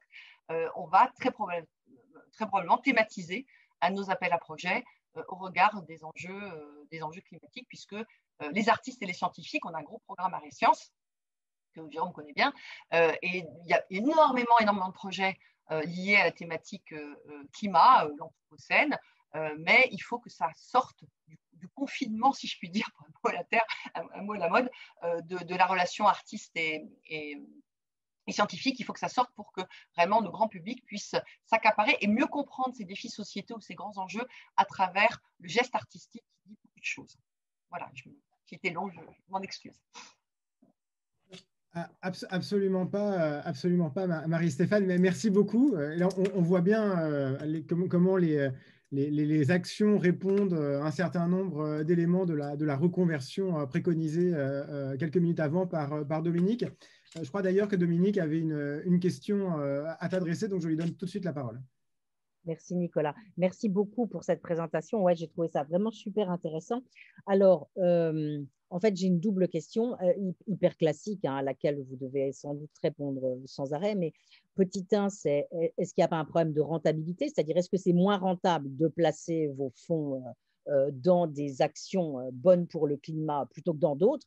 Et donc, est-ce que ça, c'est un vrai obstacle ou finalement, ce n'en est pas un du tout? Et deuxièmement, comment vous les choisissez, ces actifs en quelque sorte dans lesquels vous investissez et qui seraient bons pour le climat? Par qui vous êtes guidé? Est-ce qu'il y a une taxinomie particulière? Alors, sur la première question, en fait, on a deux niveaux de réponse. C'est-à-dire que moi, j'ai toujours dit que dans cette idée d'investissement à impact, et finalement, les investissements verts rentrent dans cette catégorie. C'est-à-dire on veut avoir un impact, en l'occurrence, sur les enjeux climatiques. Moi, j'ai toujours dit que l'impact, ce n'est pas uniquement le champ de l'économie sociale et solidaire, même si il est bien dit que quand on a élaboré cette stratégie, on avait aussi le souci de pouvoir accompagner un certain nombre d'acteurs à passer du stade de la subvention vers le stade de l'investissement et avoir des modèles beaucoup plus hybrides, etc. L'impact, c'est aussi des entreprises tout à fait profitables, mais qui, de par leur objet, peuvent avoir un impact sur la société très fort. Et dans le domaine de l'alimentation, c'est le cas, je dirais, assez souvent. De ce fait, on a pu nous investir dans un certain… Et d'ailleurs, on a créé notre propre fonds, un fonds avec un partenaire financier, bien sûr, qui est un fonds dédié à l'alimentation durable, dans lequel nous faisons un mix entre des entreprises très profitables et qui peuvent nous promettre des rentabilités. On est dans le domaine du private equity, donc digne de fonds de private equity, on va dire entre 8 et 10%. Et qui pour autant ont un impact réel, étayé, puisqu'on a créé des filtres d'impact, enfin, on a toute une batterie pour filtrer tout ça, ont un impact réel et en particulier sur la question environnementale, puisque dans l'alimentation durable, je veux dire, on peut, et sociale, parce que nous on a une approche systémique, donc environnementale, nutritionnelle, économique, sociale, etc. Donc on peut générer profit et véritable impact. À côté de ça, on aura effectivement plus de prise de risque. D'ailleurs, j'ai juste donné un petit chiffre rapide. Vous n'êtes pas sans savoir que nous venons de traverser une crise et que nous continuons à la traverser, mais qu'elle a fait un peu dévisser les marchés financiers. Eh bien, nous avons terminé l'année 2020 positivement. Alors, pas de beaucoup, mais positivement. Alors que sur l'indice, et pourquoi? Et ça a été salué par nos conseillers financiers, en particulier parce que nous n'avions aucun investissement fossile, mais également parce que globalement, et là, ce n'est pas uniquement l'information Carasso, les stratégies SR ont mieux résisté que les autres stratégies. Donc, tout ça pour vous dire, et d'ailleurs, bon, alors c'est certes notre trajectoire à impact est en train de se construire et encore pas très importante, mais on a des taux de rentabilité tout à fait satisfaisants. La deuxième question est beaucoup plus compliquée. Alors, elle n'est pas sur la partie alimentation, puisque là, c'est notre expertise, et que je vais prendre un autre exemple. On a investi dans un fonds d'aquaculture durable, et on sait que l'aquaculture est un vrai défi, parce que la pêche, malheureusement, on ne peut pas surexploiter la mer, et donc l'aquaculture est effectivement une solution, mais elle est faite dans des conditions absolument dévastatrices pour l'environnement. Et donc, il y a un fonds d'aquaculture durable qui existe, qui est aux Pays-Bas, et qui investit dans des vraies solutions technologiques pour éviter d'épargner en termes d'empreinte carbone là-dessus. Et donc, c'est un fonds de private equity classique, mais très bien. Et là, c'est un peu d'expertise maison aussi qui a permis d'affiner. Mais moi, j'ai un vrai souci. Et là, votre question, moi, elle me touche beaucoup parce que c'est mon sujet de l'année. C'est que, en y réfléchissant, je me dis, on peut très bien se débarrasser des investissements verts en faisant sa part, en disant, on prend les tas de produits qui existent, ne serait-ce que prendre des énergies solaires, et d'ailleurs, on a investi dans des fonds infrastructures d'énergie solaire, renouvelable, etc. Puis, en faisant mon petit cheminement climat, il y a beaucoup de controverses. On sait très bien que le cycle de vie du produit de l'éolienne ou des panneaux solaires, il n'est pas aussi vertueux.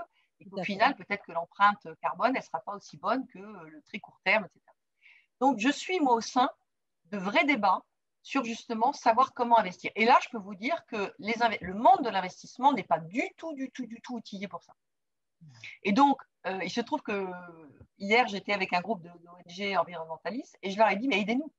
C'est à vous de nous aider à essayer de trouver, de nous expliquer finalement quelles sont… D'abord, quelle théorie de changement on veut. Moi, j'ai dit, alors ça, c'est un truc que j'ai une intime conviction que j'ai eue assez tôt, où j'ai dit à mes conseillers financiers, j'aurais dit, écoutez, moi, quitte à choisir, je préfère choisir les investissements de sobriété énergétique plutôt que de substitution énergétique. Ouais. C'est-à-dire plutôt que de prendre de renouvelables dont je ne suis pas trop sûre, même si on l'avait fait au début, parce que au début, on expérimente. Voilà. Mais j'aurais dit, je préfère que vous me trouviez des solutions de rénovation de bâtiments ou je ne sais, plutôt que de renouvelables. Mais je voudrais aller plus loin. Je voudrais qu'on ait une vraie réflexion. Et d'ailleurs, pas plus tard que dans 15 jours, j'ai une réunion avec mes 2 conseillers financiers pour qu'on bâtisse un travail sur l'année 2021 pour creuser cette question et pour qu'on puisse se dire, quelle est notre théorie de changement, qu'est-ce qu'on veut réellement, et 2, quel type d'investissement, entre guillemets, vert on peut faire pour être encore plus cohérent qu'on est aujourd'hui. Merci beaucoup, Marie-Stéphane. Je vois que Jean-Marc Fontan, qui nous quitte, mais Jean-Marc est avec Sylvain Lefebvre du côté de Montréal. On a un partenaire québécois et ils nous ont fait savoir et ils nous tiennent au courant des initiatives d'un certain nombre de fondations philanthropiques qui, alors là, peut-être que Sylvain Lefebvre voudra dire un mot là-dessus, mais un des constats qui nous répercute, c'est finalement que les fonds, enfin, il y a dans un certain nombre de fondations un objectif de perpétuité finalement du patrimoine et donc qui a des effets très concrets en matière de part de ce capital qui peut être consacré à des projets chaque année, et que finalement une des prises de conscience des acteurs du secteur philanthropique était qu'avec un horizon écologique qui se raccourcissait, cette question de la perpétuité n'avait tout simplement aucun sens. Parce qu'à quoi bon avoir une espèce d'éternité ou de perpétuité du patrimoine si la planète s'effondre à bref échéance. Donc ça, c'est évidemment très bonne question. C'est un point qui touche j'allais dire, à l'essence même de cette forme de détention de la propriété spécifique que sont les fondations. Et je voudrais vous poser à toutes les deux une question là-dessus, parce que Marie-Stéphane, tu as commencé ton intervention en disant, voilà, mais finalement, nous, Fondation Philanthropique, on a une réflexion à avoir, on est un peu mal à l'aise parce qu'on est partie prenante, enfin, l'argent vient d'acteurs capitalistes qui ont évidemment une responsabilité dans les causes qu'on va adresser dans un second temps. Et donc, évidemment, tu l'as présenté de cette manière-là. C'est un débat classique sur la philanthropie, de savoir est-il possible de faire le bien avec de l'argent pour caricaturer qui a fait le mal auparavant. C'est des questions que se posaient les barons voleurs et leurs grandes fondations à portée générale au début du XXe siècle aux États-Unis. Mais là, en l'occurrence, et en t'écoutant parler des stratégies d'investissement et de la capacité d'essaimer ou de faire essaimer des stratégies d'investissement responsables, et c'était des conversations qu'on avait eues avec d'autres acteurs, je pense notamment à des conversations avec Jean-Marie Destré de Caritas. Je me demande si la position spécifique des fondations vis-à-vis du patrimoine, du capital pour le dire simplement, n'est pas un atout plutôt plus qu'une contrainte pour diffuser des stratégies compatibles, convergentes ou directement avisées de transition écologique. Qu'est-ce que je veux dire par là?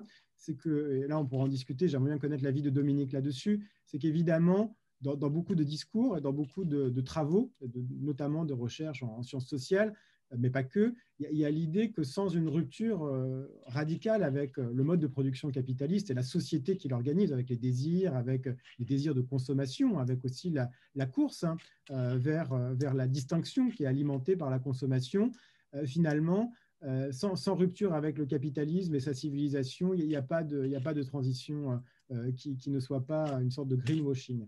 Et ce qu'on entend là, c'est quelque chose de complètement différent et qui consiste à dire finalement cet horizon-là n'est pas un horizon finalement crédible, en tout cas à court terme, pas porteur.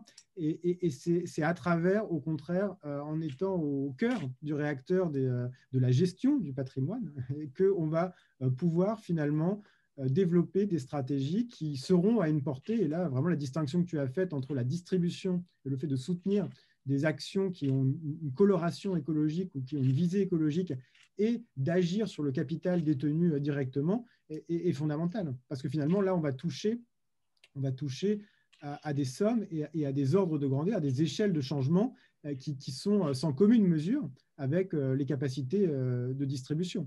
Même si, bien sûr, les deux sont liés. Donc, la question est très simple. Est-ce qu'on peut agir pour la transition écologique dans le capitalisme à partir, pour le dire autrement, du capital? Voilà, la question est peut-être plus précise et plus intéressante de formuler comme ça. Donc, je ne sais pas si l'une ou l'autre, l'une et l'autre voulaient prendre la parole là-dessus. Dominique, j'imagine que oui. Marie-Stéphane? Oui, bah, Dominique, allez-y, je vous en prie. C'est une question compliquée, hein. Moi, j'ai lu le dernier bouquin justement d'Eric Olin Wright qui s'appelle Stratégie anticapitaliste pour le 21e siècle. Si j'ai bien compris le bouquin, lui émet un doute sur les stratégies de rupture. Je pense qu'il vaut mieux essayer au sein du capitalisme, dans les interstices, de changer les choses. Alors, le problème, c'est que moi, je ne suis pas sûre qu'on ait le temps. Je crois qu'on a un vrai problème de temps. Parce que la proposition de Olin Wright de passer par des coopératives et puis doucement, son idée c'est on va changer des petits endroits et puis peu à peu ça se diffusera. D'abord, je ne suis pas sûre que ça se diffuse. Ma crainte, c'est plutôt qu'on étouffe les petits endroits intéressants.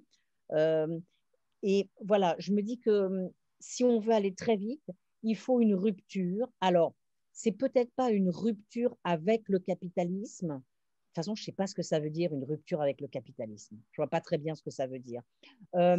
Mais en tout cas, une rupture avec un certain nombre de choses qui définissent notre monde aujourd'hui depuis pas mal de temps, et notamment l'obsession du PIB, la croissance. Je ne dis pas non plus qu'il faut devenir décroissant, mais je pense vraiment que… Donc mon idée, moi, c'est qu'on enserre le PIB dans deux gros indicateurs, l'empreinte carbone, l'indice de santé sociale. C'est un indice qui a été calculé par ma collègue Florence Janicatrice. Donc, l'idée qu'on enserre le PIB dans ces deux limites-là, ça veut dire en quelque sorte qu'on enserre ou qu'on enferme la production dans des limites sociales et environnementales, d'une certaine manière. Donc, on se dote d'indicateurs pour s'interdire de produire un certain nombre de choses ou de dépasser des limites carbone, etc. etc. Donc, en ceci, je pense qu'il faut une rupture radicale, oui. Alors, moi, je crois que je ne rentrerai pas dans le débat philosophique, effectivement, de la rupture vis-à-vis du capitalisme. J'ai parlé de la place où je suis. Il est évident, et je pense que c'était le fruit de ma réflexion, qu'on peut faire beaucoup plus avec les montants de nos investissements qu'avec le montant de nos subventions. J'ai oublié de dire que nous, notre budget annuel tourne autour de entre 15 et 17 millions d'euros par an. Vous voyez, donc bon, c'est important, bon, c'est pas non plus, ça n'a pas révolutionné le monde. Et sur la partie alimentation durable, voilà, c'est là à peu près un petit peu moins de la moitié, mais bon, on pas, même si c'est des budgets, encore une fois, qui peuvent sembler importants comme ça, on ne bouge pas le monde avec ça. Et on ne bougera pas le monde non plus avec notre propre capital, mais l'idée, c'est d'engager d'autres. Mais ce qui se passe en fait au niveau des fondations, c'est qu'il y a effectivement un mouvement dans le milieu philanthropique, et particulièrement aux États-Unis, parce que souvent ça vient de là, qui est de dire, en fait, notre philanthropie, ce sont nos placements. C'est notre politique d'investissement, on ne fait plus de subventions et on transforme l'intégralité de nos investissements au service de nos causes, quoi. Il y a un certain nombre de fondations, je crois que c'est la Fondation Simons, il y a un certain nombre d'autres qui ont fait ce pari-là, et avec exactement ce que tu dis, bien entendu, des fondations du coup sans pérennité. L'idée, c'est de mobiliser le capital, de le faire tourner, etc., mais pas avec un enjeu de pérennité, mais de les investir au moment maintenant, même si effectivement je suis assez d'accord avec Dominique que c'est un petit peu tard, mais enfin bon, en tout cas, c'est cette volonté-là. Au passage, je voudrais juste préciser aussi que la Fondation Carasso n'est pas pérenne, hein. C'est un choix qu'a fait la famille. On n'a pas encore entamé notre capital, mais si demain, la gouvernance décidait de passer le budget à 50 millions par an et de dire il n'y a plus de fondation en 10 ans, ce serait possible. Ce n'est pas encore le cas pour l'instant, mais c'est possible. La deuxième chose, c'est qu'en France, il faut reconnaître qu'il n'y a pas beaucoup, d'abord, il n'y a pas beaucoup de fondations à dotation. Pas tant que ça. Je suis sûre que, encore une fois, Laurence pourrait donner les chiffres, mais il n'y en a pas tant que ça. Il y a pas mal de fondations opératrices qui ont du capital, mais immobilisé. Hein. Mais en tout cas, avec des portefeuilles d'actifs, il n'y en a pas tant que ça. Et puis, deuxièmement, on est quand même encore, et même encore dans les pays anglo-saxons, assez avec la muraille de Chine. C'est-à-dire, je gère le capital, messieurs, mesdames des programmes, ne venez pas trop m'embêter, contentez-vous de ce que je vous donne. Et c'est quand même le modèle dominant. Donc, du coup, cette prise de conscience qu'il faut, que le capital peut servir n'est pas non plus énorme. Le troisième élément que je voudrais dire, que j'ai un petit peu cité tout à l'heure, c'est que, et pour répondre à la question sur plus généralement le capital au service de la transition écologique, quelle transition écologique? Personne n'est d'accord. Ça revient un peu à ce que je disais sur mes propres réflexions et ma théorie de changement. Quel monde on veut? Entre les ultras qui veulent revenir à la nature, sapiens, et puis ceux qui veulent, dans mon domaine, la smart agriculture, où on peut effectivement transformer un désert en un jardin d'Éden avec des plantes génétiquement modifiées, mais qui nourrissent le monde et qui font avec de l'éolien, du solaire partout. Voilà, enfin, voilà quelle transition. Personne n'est d'accord. Donc du coup, il faut que chacun va faire ses choix. Plus ou moins éclairé, parce que comme je disais, le monde de l'investissement n'est pas très éclairé sur ces enjeux-là. Moi, je vais prendre un autre exemple. Il se trouve qu'on a investi dans un fonds de private equity qui veut accélérer cette transition et avec beaucoup d'énergie et de conviction. Et je les ai challengés là-dessus en disant, OK, mais c'est quoi je lui dis, mais c'est quoi ta théorie? Tu veux quel type de transformation comment penser? Voilà, ils voulaient plutôt faire des... Voilà. Donc, personne n'étant d'accord, je ne suis pas sûre que même si on mettait tout le monde se convertissait vers le capital sur ces fonds verts, on aurait la même vision du monde de la transition écologique. Merci beaucoup. Sylvain Lefebvre, qui est donc à Montréal, professeur à l'UQAM et qui a structuré avec Jean-Marc Fontan un très large programme de recherche sur la philanthropie, va s'exprimer. Sylvain, si tu peux parler, la parole est à toi.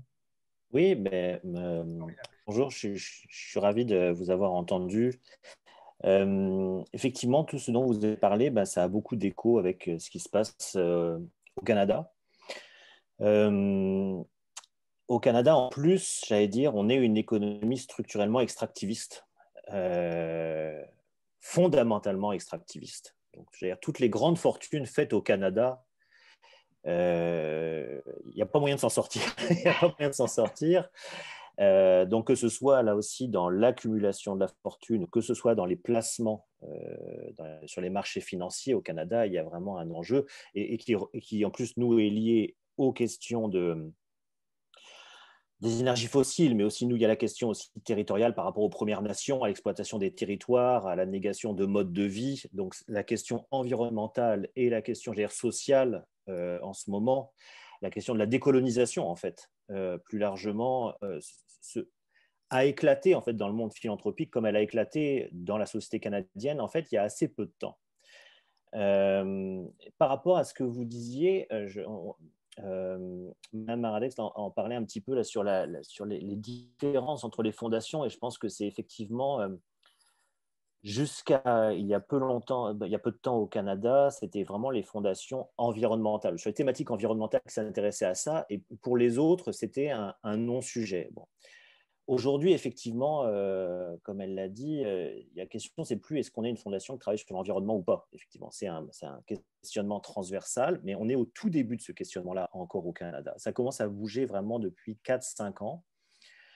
Mais voilà, il y a une différence entre les types de fondations, c'est-à-dire que notamment entre être une fondation corporative, c'est-à-dire une fondation liée à une entreprise encore existante et qui est liée à la gouvernance de l'entreprise, etc., vous ne pouvez pas remettre de la même façon en question les orientations productives, vous n'avez pas la même marge de manœuvre que quand c'est une fondation qui est liée à une histoire entrepreneuriale, mais qui est devenue une fondation familiale, en fait, et où la gouvernance de la fondation n'est plus liée à la gouvernance de l'entreprise. Et donc, on voit bien, en fait, qu'il y a des marges de manœuvre qui sont différentes selon le type de fondation. Les fondations qui sont créées pour financer des universités, des hôpitaux, toutes ces fondations-là qui sont des très gros joueurs en Amérique du Nord, là, et qui doivent rapporter de l'argent, en fait, qui sont plutôt des aspirateurs à dons, pour le dire comme ça. Donc, selon le type de fondation, on voit bien aussi que ce n'est pas les mêmes types de fondations qui ont des marges de manœuvre. Et que justement, c'est plutôt les fondations familiales, alors qui sont nées d'une fortune entrepreneuriale, mais qui ont une certaine marge de manœuvre pour agir différemment, mais aussi créer un récit différent. C'est-à-dire que ce qui était intéressant, ce qu'on a vu dans l'histoire de la fondation Rockefeller aux États-Unis, en fait, et les fonds de la famille Rockefeller, quand eux disent oui, nous sommes au courant que le pétrole peut amener beaucoup de richesses, nous en avons très largement profité, mais aujourd'hui, nous tournons le dos aux énergies fossiles. Bon, ils créent un récit, en fait. C'est pas seulement, ils déplacent leurs fonds financièrement, mais il y a une mise en récit de la transition, pour le dire comme ça, et de dire nous sommes à la fois les plus mal placés et les mieux placés pour raconter cette histoire-là, puisque nous sommes les enfants, au sens direct, là, de cette fortune. Et c'est intéressant de voir les questionnements que ça a créé aussi dans la presse économique. C'est parce que quand la famille Rockefeller, quand les fonds de la famille Rockefeller désinvestissent, et c'est eux qui ont été derrière les grandes campagnes de désinvestissement aussi dans les universités, dans les fondations d'universités. Ça. Donc voilà, je pense qu'il y a un rôle pour ces fondations-là dans le changement des pratiques. Vous avez raison, dans le placement et le désinvestissement ou le placement alternatif, mais aussi dans le récit d'une forme de transition en fait, et d'histoire, de temporalité en fait, du capital. Et d'autant que ces récits-là sont écoutés. Enfin, moi, je l'ai vu en tout cas avec les fonds de la famille Rockefeller. Voilà. Ça fait la première page de la presse économique, beaucoup plus que quand ce sont les mouvements environnementaux qui parlent de ça. Donc, il y a des oreilles qui écoutent ces voix-là d'une manière spécifique. Donc, je pense qu'il y a une responsabilité dans le récit de ces fondations-là et de porter cette parole-là dans certaines enceintes. Très rapidement, je suis d'accord avec vous aussi qu'il y a pour l'instant un savoir-faire limité. Même moi, je l'ai vu au Canada, même dans des très grandes fondations, à savoir, par exemple, sortir un capital au niveau des marchés financiers, même à 5%, même à 8%, même à 10% des énergies fossiles. Il y a un savoir-faire qui n'est pas là dans les fondations. Dans la plupart des grandes fondations, elles sous-traitent en fait la gestion de leur capital à des cabinets en fait, spécialisés. Et donc, il n'y a pas de savoir-faire en interne. Et après, c'est d'autres questions aussi pour les fondations de dire, est-ce qu'on veut consacrer 2, 3, 4, 5% de notre capital dans la gestion de nous-mêmes? Et on sait bien que toute cette question des frais administratifs dans ces structures-là et de quelle part consacrent les fondations à s'occuper d'elles-mêmes, ce sont toujours des dépenses qui sont vues comme un peu louches, un peu honteuses. On ne veut pas dépenser beaucoup d'argent dans le fait de mettre des salaires. Donc, c'est des discussions qui sont parfois difficiles dans les fondations par rapport à tout distribuer à l'extérieur versus s'occuper de nous-mêmes et créer une expertise interne. Et moi, j'ai vu des discussions difficiles là-dessus aussi. Et puis, je vous rejoins tout à fait. Nous aussi, on a les mêmes débats sur les formes de transition. Il y a des visions très technocentristes, il y a des visions plutôt écocentristes, et derrière les mêmes mots. Et là aussi, on commence tout juste à avoir un regard un peu plus fin et à se rendre compte que derrière les mêmes mots, on a des visions extrêmement différentes. Mais l'enjeu de la temporalité, je suis d'accord en fait. Et c'est beaucoup là que ça fait la différence. Parce qu'on n'est plus du tout sur les mêmes urgences, on n'est plus sur les mêmes échéanciers dès qu'on se met autour de la table et qu'on parle pas seulement de vers où on veut aller, mais à quelle vitesse. Vas-y Dominique. Oui, merci beaucoup pour cette intervention. J'ai une question un peu générale pour vous deux. Est-ce que vous avez l'impression que les fondations, elles arrivent à jouer un rôle d'exemplarité, c'est-à-dire qu'elles peuvent entraîner les autres, ou bien les autres se disent ouais, bah, c'est des fondations, donc c'est trop facile, quoi. Et deuxième sous-question, quand même, ce que vous avez dit sur la rentabilité, si c'est vrai que de bons investissements sont aussi rentables que d'autres, mais alors pourquoi on n'assiste pas à un vaste mouvement? Pourquoi l'investissement socialement responsable reste à ces niveaux si petits, quoi? Alors, je ne saurais pas répondre. Moi, je ne suis pas une financière, donc je me suis fait un petit vernis depuis toutes ces années, mais j'aurais, je crois, du mal à répondre, si c'était que je pense qu'il y a quand même un problème de... J'ai le sentiment, mais il faudrait demander à des personnes qui suivent les fondations depuis longtemps sur ces questions, mais j'ai le sentiment qu'au moins en France, il y a toujours comment dire, le motto, enfin, la devise de gestion de patrimoine qui est gestion en bon père de famille. Et je crois que d'ailleurs, même c'est dans un peu les textes, voilà, une fondation, elle doit être la garante du maintien de son capital, donc gestion en bon père de famille.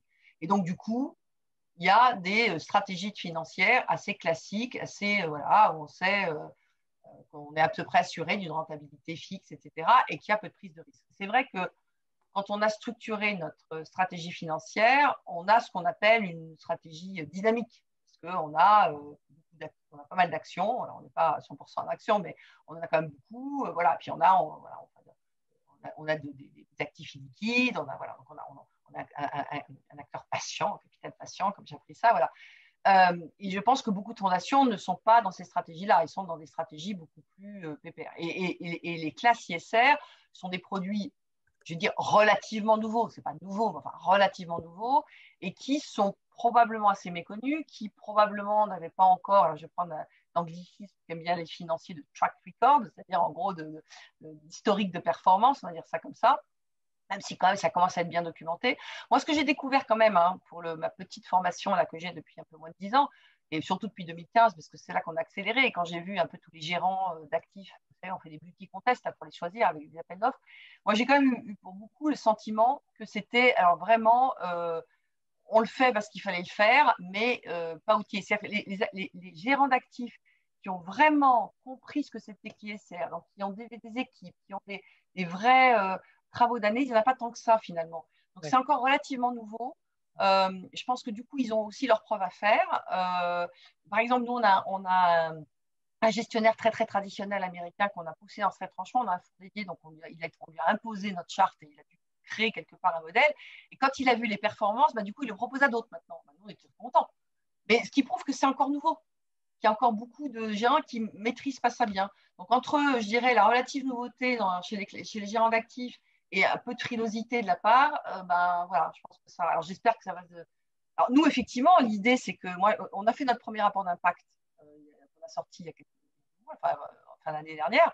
Justement, moi, c'était ça mon idée, c'était de dire, je vais raconter mon histoire. Voilà, oui. Je vais raconter mon histoire sur mon petite journée là, dans les investissements à impact pour essayer de dire, voilà, on peut le faire, vous pouvez le faire, c'est faisable, il y a des choses qui existent, on peut se planter, mais on peut aussi réussir, en espérant en inspirer d'autres. Alors moi, je veux rendre hommage aussi à Jean-Marie Destré, parce que Jean-Marie, ça a été le premier finalement en France à faire vraiment de l'investissement à impact avec la Fondation Caritas. Bon, nous, est arrivé derrière, j'avais cette volonté dès le départ, on en a beaucoup discuté. De toute façon, Jean-Marie, c'est ma boîte à idées. Très souvent. On se connaît depuis très très longtemps dans d'autres métiers, c'était déjà le cas. Mais on est trop peu nombreux. Donc effectivement, par rapport à votre premier point, le rôle d'entraînement, j'aimerais bien, mais bon, je ne dois pas être encore assez bonne ou enthousiasmée, j'en sais rien, mais comme quelques freins. Hein. Puis, attendez, juste pour l'effet d'entraînement globalement, au-delà des investissements, peut-être Laurence, j'aimerais que tu prennes la parole parce que je trouve que là, tu sais beaucoup de choses là-dessus. D'une manière générale, est-ce que tu penses que justement que les fondations peuvent avoir des effets d'entraînement, enfin, et je parle vis-à-vis d'autres secteurs, parce qu'on aimerait bien que le secteur des fondations puisse, sur certaines pratiques, entraîner d'autres acteurs. Et je ne sais pas s'il y a des cas, des exemples où on a réussi à entraîner, à mobiliser. Bonsoir à tous. Merci Marie-Stéphane. Très difficile de réagir à cette question et de regarder dans une boule de cristal, honnêtement. Alors d'abord, juste pour revenir sur les chiffres, à vrai dire, si on regarde les chiffres bruts tels qu'on les a aujourd'hui, on peut être encore plus pessimiste que ce que tu as dit tout à l'heure. En fait, sur les fondations françaises aujourd'hui, en nombre de fondations, c'est 5% des fondations françaises qui ont l'environnement parmi leurs principaux domaines d'intervention. Je reviendrai sur ce principaux. Et en dépenses, en fait, pour les fondations, c'est uniquement 1% des dépenses des fondations. Ça, il y a un effet qui est lié au fait qu'il y a beaucoup de fondations opératrices en France qui gèrent des établissements, notamment des établissements médico-sociaux, et c'est celles-là qui pèsent le plus lourd dans les dépenses des fondations. ce qui fait que les dépenses des fondations distributives, qui sont celles qui s'engagent sur l'environnement, sont un peu noyées en fait dans le total. Bon. Mais en fait, quand j'avais présenté ces chiffres à l'Assemblée générale du CFF juste avant l'EFC en 2019, il y avait eu des réactions un petit peu déprimées qui disaient vraiment c'est tout, etc. Bon, en fait, ce qu'il faut voir, c'est qu'en tendance, ça progresse un petit peu quand même. Et surtout, en fait, si on regarde plus dans le détail, on est obligé de faire un classement qui prend les objets principaux, parce que pour les fondations multi-objets, c'est extrêmement compliqué de faire des classifications qui prendraient en compte 10 secteurs d'intervention par fondation. Enfin, voilà. Mais si on regarde dans le détail les objets des fondations, en fait, il y a notamment dans les fondations créées dans les 10 dernières années, il y a de plus en plus de fondations qui intègrent l'environnement comme un domaine de leur objet. Souvent, c'est un petit peu en queue d'objets. Donc, on pourrait dire qu'il y a un phénomène un petit peu de long trail, ou je ne sais pas si c'est exactement ça, mais c'est-à-dire qu'il y a un nombre important de fondations qui, de façon peut-être minoritaire quand même, en volume, interviennent sur l'environnement. Et en tendance, c'est croissant. Après, le rôle d'entraînement, honnêtement, c'est très difficile à évaluer. Je pense que c'est d'abord vis-à-vis de leurs bénéficiaires, probablement, qu'elles peuvent avoir cet effet, parce qu'on sait que les bénéficiaires sont forcément attentifs aux prises de position, aux trajectoires que se donnent les fondations, aux exigences qu'elles vont avoir vis-à-vis d'elles-mêmes aussi. Mais voilà, mais tout ça, c'est très général, hein, ce que je dis là. Moi, on va se passer la balle comme ça, mais moi, je ne sais pas si Laetitia Berthollet est dans la salle. Je trouve que ce serait intéressant aussi qu'elle nous donne son point de vue, si elle est dans le... Je ne sais pas, comme on ne voit pas les noms là, des intervenants. On est un petit peu à l'aveugle à ce stade.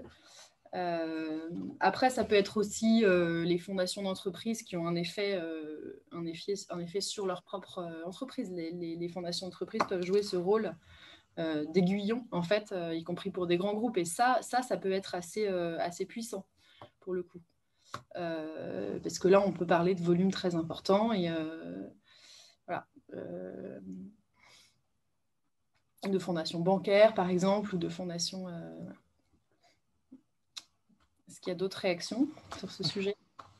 Et moi, sinon, alors, comme j'ai la balle encore entre les mains, j'en profite. Moi, je voulais revenir sur les préconisations de Dominique Méda sur la question des indicateurs et peut-être lui demander si elle peut développer un tout petit peu ce qu'est l'indice de santé sociale. Alors, bah oui, j'ai vu qu'il y avait un lien, mais tant qu'à faire, si elle peut nous dire en quelques mots l'indicateur de santé sociale, de quoi il s'agit, comment est-ce qu'il est construit. Ok, donc c'est en effet Florence Janicatrice et puis une petite équipe qui l'ont construit. Alors, ça s'inspire d'un bouquin qui avait été écrit par un couple qui s'appelle les Miringoff, deux Américains, hein, en 1989, qui avaient écrit un bouquin qui s'appelait The Social Health of the Nation, la santé sociale de la nation, et qui, eux, proposaient un certain nombre d'indicateurs purement sociaux, hein, pour justement suivre les évolutions de la santé sociale de la nation. Donc, il y avait, si mes souvenirs sont bons, 16 variables, le taux de suicide des jeunes, la couverture retraite des vieux, enfin toute une série de choses comme ça. Donc, et puis ça s'inspire aussi d'un indice qui avait été construit par un collectif d'associations qui s'appelait le BIP 40. Pour faire contrepoids au CAC 40, le BIP 40, c'était le baromètre des inégalités de la pauvreté. Et là encore, c'était de choisir un certain nombre de variables sociales pour essayer de donner une image, de regarder l'évolution des inégalités de la pauvreté. Donc, Florence Janicatrice et ses équipes, ils prennent 6 grands domaines, notamment travail-emploi, revenus, la question des inégalités, le logement, l'accès à la santé, des choses comme ça. Il y a, dans mon souvenir, une vingtaine de variables. Alors, ce qui est intéressant, c'est qu'ils ont construit cela avec la société civile et des grandes associations pour définir à la fois les critères, les variables, les domaines. Et donc, ce qui est intéressant aussi, c'est qu'ils sont parvenus à régionaliser ça. Alors, leur entreprise a été en quelque sorte limitée par la disponibilité des données. Donc, ils n'ont pas toutes les données qu'ils souhaitaient. Mais voilà, et ils ont régionalisé ça. Et ce qui est intéressant et ce qu'on voit, c'est qu'il n'y a quasi aucun rapport entre le PIB et l'indice de santé sociale. Et notamment, alors on a, si mes souvenirs sont bons, une région qui se détache, c'est Bretagne, Pays de la Loire, qui vont très bien. Et puis, en revanche, l'Île-de-France et le Nord-Pas-de-Calais vont mal, alors même que l'Île-de-France, c'est quand même voilà, la région où le PIB, et notamment le PIB par habitant, est le plus élevé. Donc, ça remet un peu les pendules à l'heure. Et est-ce que cet indice, il peut être mis en regard avec les objectifs du développement durable ou pas? Ou est-ce que c'est… Oui, alors le problème des objectifs du développement durable, c'est bien, mais ils sont trop nombreux, quoi. C'est-à-dire que nous, ce qu'on pense depuis le début, c'est qu'on a besoin de faire contrepoids au PIB. C'est pour ça que tout tableau de bord dans lequel il y a des indicateurs trop nombreux ne nous semble pas intéressant parce qu'incapable de faire contrepoids au PIB. En même temps, on est bien vacciné contre l'idée qu'il ne faut pas non plus, il faut pas faire de ce qu'on appelle de la soutenabilité faible. Donc, il ne faut pas que les différentes dimensions se compensent. Donc, il y a un certain nombre d'indicateurs synthétiques. Bon, l'indice de santé sociale, il est bien synthétique, hein. Ce qui nous embête, c'est quand les dimensions sont différentes, par exemple, du physique avec du social ou des choses comme ça. C'est pour ça que, donc, moi, mon idéal, hein, quand je vous disais enserrer le PIB dans l'empreinte carbone d'une part, donc ça, c'est vraiment les limites physiques. On ne doit pas dépasser. Et alors, si on va encore plus loin, est-ce qu'on ne pourrait pas utiliser cet indice, l'empreinte carbone, comme une véritable limite, c'est-à-dire à la fois définie nationalement, mais individuellement, c'est-à-dire que chacun, voilà, il a 2 tonnes par an, point final, puis il ne peut pas aller au-delà. Donc, d'une part, l'empreinte carbone et d'autre part, l'indice de santé sociale, comme 2 boussoles qui nous permettent vraiment de contrebalancer le PIB. Juste est-ce que Laurence, tu continues? Je reprends la main sur ces questions et qui sont en lien avec les cadres cognitifs, et Sylvain Lefebvre qui nous a quittés a parlé du récit et de la capacité à mettre un récit. Voilà, la question est double et je repartirai d'une lecture récente d'un livre d'Éloi Laurent sur si la santé guidait le monde, et qui, alors, lui, a une proposition assez radicale et qui dit, au fond, c'est l'indicateur d'espérance de vie, qui est donc un indicateur très simple, compréhensible par tout le monde, qui doit être, on va dire, la boussole, la référence qu'on va opposer à une vision économiciste, on va dire, de la réalité et du progrès social. Et alors, bon, moi, je ne suis pas complètement convaincu par toute son approche, mais il y a 2 choses qui m'intéressent. C'est la lisibilité d'un indicateur synthétique et qui est connu par tout le monde, déjà à peu près, même s'il est un peu compliqué à expliquer comment il fonctionne techniquement dans sa construction et son évolution. Mais disons qu'il est quand même en temps réel et ça, c'est intéressant. Et deuxième chose, c'est la question du récit. C'est quel progrès individuel et collectif on peut avoir les uns les autres. Je vais faire court et simple, à moins prendre l'avion pour aller découvrir le monde, à manger sans doute une alimentation moins carnée avec tous les plaisirs qu'elle peut susciter. Voilà. Comment est-ce qu'on formule un horizon? C'est une question très très large, j'en suis désolé, mais comment ça formule un horizon qui n'est pas simplement un horizon d'abaissement de nos possibles individuels et collectifs, mais un horizon d'amélioration.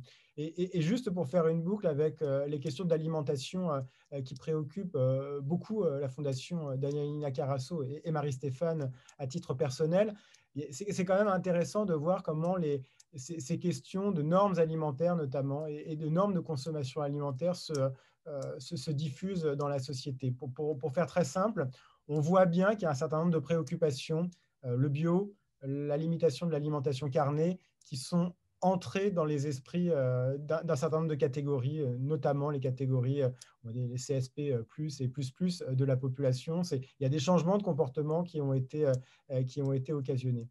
Et on est quand même face à 2 limites profondes, qui sont qu'il n'y a plus vraiment de diffusion verticale des normes. C'est-à-dire que ça ne marche plus, ça ne marche plus dans la société. Les modèles de Bourdieu avec une diffusion de haut en bas des normes sociales, ça ne marche plus. Donc, comment est-ce qu'on fait pour assurer cette transmission et cette diffusion?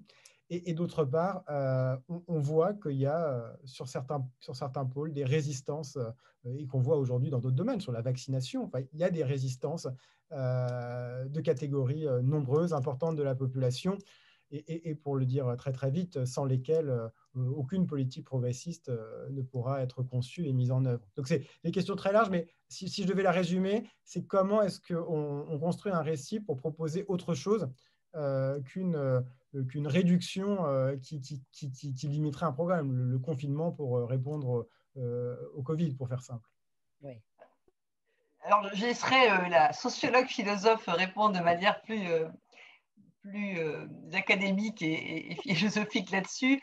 Moi, ce que je peux dire, c'est que la question de la viande est intéressante parce que moi, ce que j'ai observé, effectivement, c'est que quand on a démarré il y a 10 ans dans le concept d'alimentation durable, il fallait l'expliquer.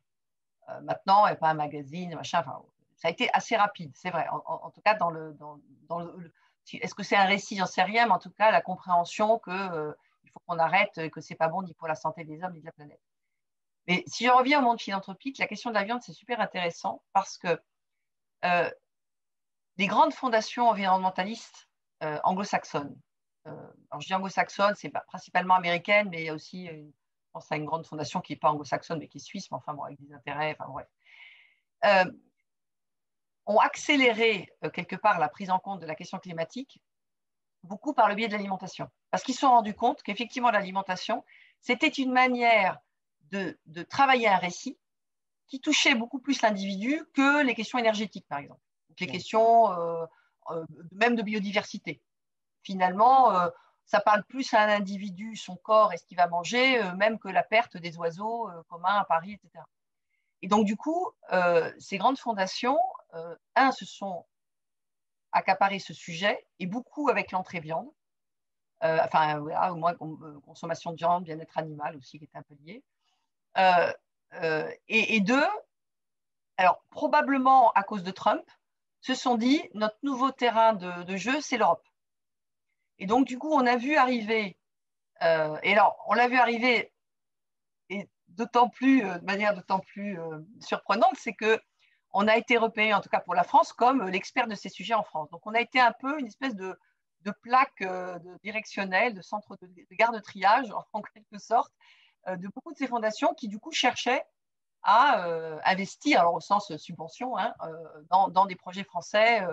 Effectivement, on avait un peu d'antériorité. Donc, du coup, on a vu une accélération, y compris d'ailleurs dans la structuration et les financements d'un certain nombre de partenaires avec cette arrivée. Et par rapport à la norme, moi, ce que je vois deux choses. Alors, je n'ai peut-être pas la bonne compréhension, justement, historique, sociologique de ces questions de normes. Je n'ai malheureusement pas lu Bourdieu, etc. Mais ce que je vois, en fait, c'est que dans le domaine de l'alimentation, il y a deux mouvements. Il y a un mouvement qui est le mouvement qu'on connaît depuis 10 ans, dans tous ses excès, qui est ce mouvement finalement horizontal, c'est-à-dire on touche beaucoup d'individus là où ils sont, à travers les réseaux sociaux, à travers de la mobilisation, etc. Et donc, il y a un mouvement de ces fondations qui dit qu'il faut qu'on passe par la mobilisation citoyenne. Et c'est la mobilisation citoyenne qui va permettre de renverser la donne. Et typiquement, ces grandes fondations américaines travaillent beaucoup sur le concept de campagne. Campaign, hein, où on va, voilà, en campagne politique, pareil, campagne, et donc organise, et donc nous on est associés par exemple à une éventuelle préparation d'une campagne justement sur ces questions de viande, etc. Donc ça c'est le premier mouvement, et qui existe, et qui est très dans l'air du temps, Convention citoyenne pour le climat, voilà, on mobilise. Et puis à côté de ça, il y a effectivement une demande de normes, de normaliser. Alors on est venu du champ de la sécurité alimentaire, hein, de sécurité des aliments, et d'ailleurs on a tous ces débats, mais en particulier en France, l'alimentation n'a jamais été aussi sûre. On mourrait des aliments au Moyen-Âge et même après. Enfin, je veux dire, voilà, aujourd'hui, franchement, bon, il y a le scandale de la viande, il y a régulièrement des scandales, mais qui sont plus liés à des malversations comment dire, industrielles de gens qui ne respectent pas la norme et les sécurités que des produits eux-mêmes. Et donc, du coup, il y a une demande de régulation, de normalisation, de labellisation de plus en plus forte pour aussi aider le citoyen lambda à s'y retrouver. Donc, on parle maintenant, alors il y a des labels nutritionnels, je ne vous raconterai pas l'historique du Nutri-Score parce qu'il faudrait des journées, mais bon, il est en train de se développer avec parfois des choses un peu incongrues. Il faudrait d'ailleurs développer un contrôle à l'aveugle, une instance de contrôle, parce qu'on est dans l'autorégulation, là, pour le coup. Hein, c'est l'industriel, donc ça nécessiterait d'avoir des polices spéciales pour aller vérifier que tout ça, c'est bien correct. Mais enfin bon, ça s'instaure. Et on parle maintenant de coupler ça avec une norme ou une labellisation environnementale pour éclairer les choix, etc. Donc voilà, donc on est dans ces doubles mouvements. On veut de la norme, de la régularisation, de la labellisation, et en même temps, laissez-nous tranquilles, on veut pouvoir aller picorer à droite à gauche chez le producteur local plutôt que le distributeur, etc. Et puis on veut faire partie du mouvement. Je ne sais pas si ça répond à la question, mais en tout cas, de mon point de vue, c'est comme ça que je sens un peu la manière. Et là, on est aussi au cœur de la philanthropie, parce que nous, on a été associés. On a beaucoup financé la recherche, par exemple, et Nutri-Score est aussi quelque part un des produits de la recherche. Donc tout ça, tout est lié, et la philanthropie est un peu présente finalement dans tous ces mouvements, qui soient de recherche normative, et puis bien sûr de mobilisation citoyenne, et puis de toutes bien sûr les expérimentations et les changements d'échelle, ceux qui font en fait la transformation alimentaire. Merci beaucoup. Ça répond parce qu'effectivement, il y a là sur cet objet de l'alimentation l'évidence d'un mieux-être objectif dans l'alimentation qu'on consomme, ce qui va d'ailleurs en partie de pair avec une perception du risque accrue. Mais ça, c'est un autre sujet. Je laisse Dominique répondre. Et si ça ne vous pose pas de soucis, s'il n'y a pas de regret insurmontable ou insoutenable qui appelle une nouvelle intervention, je vous proposerai que ce soit la conclusion de notre débat, et je donnerai la parole ensuite à Rémi pour introduire la conférence suivante. Dominique, la parole est à toi. Oui, alors ta question était très large, mais donc quelques petits points de réponse. D'abord, pour rappeler, ça rejoint un petit peu ce que dit Marie-Stéphane, hein, que cette crise sanitaire-là, elle a mis le projecteur de façon absolument criante sur les inégalités dans notre société.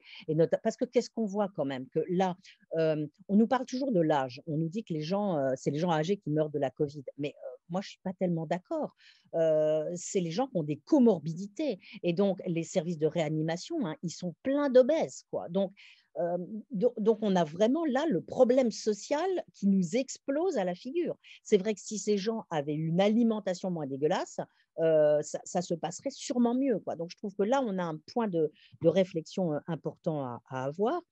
Ensuite, sur la proposition d'Éloi Laurent de prendre uniquement l'espérance de vie, bon, pourquoi pas, mais on a déjà eu la proposition avec l'IDH, en fait. Hein. L'IDH, l'indice de développement humain en 1990, c'était un indice très simple avec le revenu, l'éducation, la santé.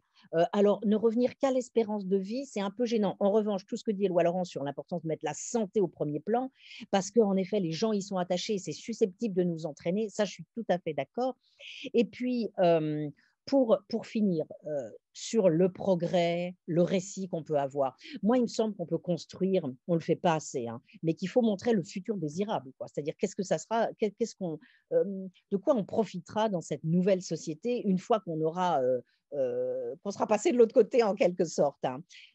Donc, on aura sans doute une meilleure santé, on aura sans doute moins d'inégalités, et on aura aussi, moi j'aimerais bien je mets souvent l'accent là-dessus, on aura peut-être des emplois, non pas moins pénibles, mais plus utiles. Et ça, c'est quand même super important. C'est-à-dire qu'il me semble qu'on pourrait répondre avec cette reconversion écologique que je propose à deux crises majeures, la crise de l'emploi et la crise du travail, la crise du sens du travail. Et dans mon petit bouquin sur la mystique de la croissance, j'ai un dernier chapitre qui s'appelle « Redéfinir le progrès ». Je suis entièrement d'accord, il faut qu'on ait un nouveau récit sur le progrès, qui ne soit pas toujours de nouvelles quantités, mais la qualité. Hein, voilà, qu'on réfléchisse à notre qualité de vie avec tout ça, un air respirable, peut-être plus de liens, mais aussi des emplois plus utiles, et ça, c'est super, super important. Merci infiniment à l'une et à l'autre. C'était absolument passionnant, et la boucle est bouclée du travail à la critique de la croissance et retour au travail. Finalement, les deux sont liés.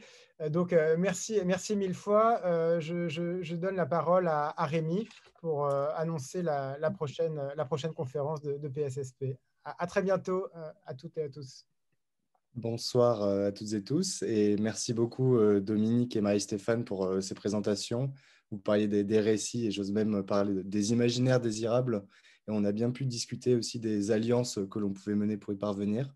Donc, merci vraiment aux intervenantes pour ce débat. Je remercie aussi beaucoup Laurence Denervaux et Anne Cornillo qui ont pu permettre ce nouveau rendez-vous de PSSP et bien entendu, c'est les équipes techniques de la Fondation de France. Et donc, j'en profite pour vous annoncer que le 9 mars prochain, il y aura une prochaine conférence de PSSP, des rencontres de PSSP pour la présentation de cet ouvrage, Covid-19, une crise organisationnelle, qui est publié donc aux presses de Sciences Po par Henri Bergeron, Olivier Boraz, Patrick Castel du CSO et François Dedieu. C'est un un livre qui est très très intéressant puisqu'il a été vraiment écrit à chaud et qui propose en fait de discuter non pas les facteurs régulièrement évoqués qui sont en fait les rapports dans les rapports publics, donc les défaillances individuelles ou les dysfonctionnements techniques qui a pu avoir lieu dans cette crise, mais bien des facteurs organisationnels. Donc les mauvaises leçons qui ont été tirées du passé lors de précédentes crises sanitaires, mais aussi une confiance aveugle dans les outils de gestion et de planification qui étaient en place. Et comment, en fait, il démontre très bien comment ces facteurs ont généré une sorte de prolifération de nouvelles organisations. On pense notamment aux comités scientifiques ou à ces nouvelles organisations qui se sont créées. Et nous en profitons aussi je parle aussi avec Nicolas, pour dire que nous avons nous-mêmes rédigé un papier, en fait, un working paper sur ce travail de coopération qui a pu avoir lieu pendant la crise, mais plutôt sur le volet philanthropique et donc notamment sur la Fondation de France qui s'est alliée donc avec l'Institut Pasteur et la Fondation APHP dans une alliance qui s'appelle Tous unis contre le virus. Et cette rencontre sera l'occasion justement de discuter à la fois ce livre et ce papier pour essayer de comprendre un an après ce qui s'est passé. Donc cette conférence, elle aura lieu le 9 mars à la Fondation de France en présentiel, nous l'espérons, si les conditions sanitaires le permettent. Donc, pour l'instant, c'est maintenu comme ça, de 17h30 à 19h30. Et donc, le papier que Nicolas et moi avons écrit pourra être diffusé quelques semaines avant pour les personnes qui s'inscrivent à cet événement à l'adresse philanthropie du PSSP, qui est disponible sur le site internet de PSSP. Je vous remercie encore une fois très chaleureusement pour cette réunion et je vous dis à très bientôt pour les prochaines rencontres. Merci beaucoup, au revoir. Au revoir, à bientôt, j'espère. Au revoir. Peut-être en distanciel quand même. On croise les doigts. À bientôt, merci beaucoup. À bientôt.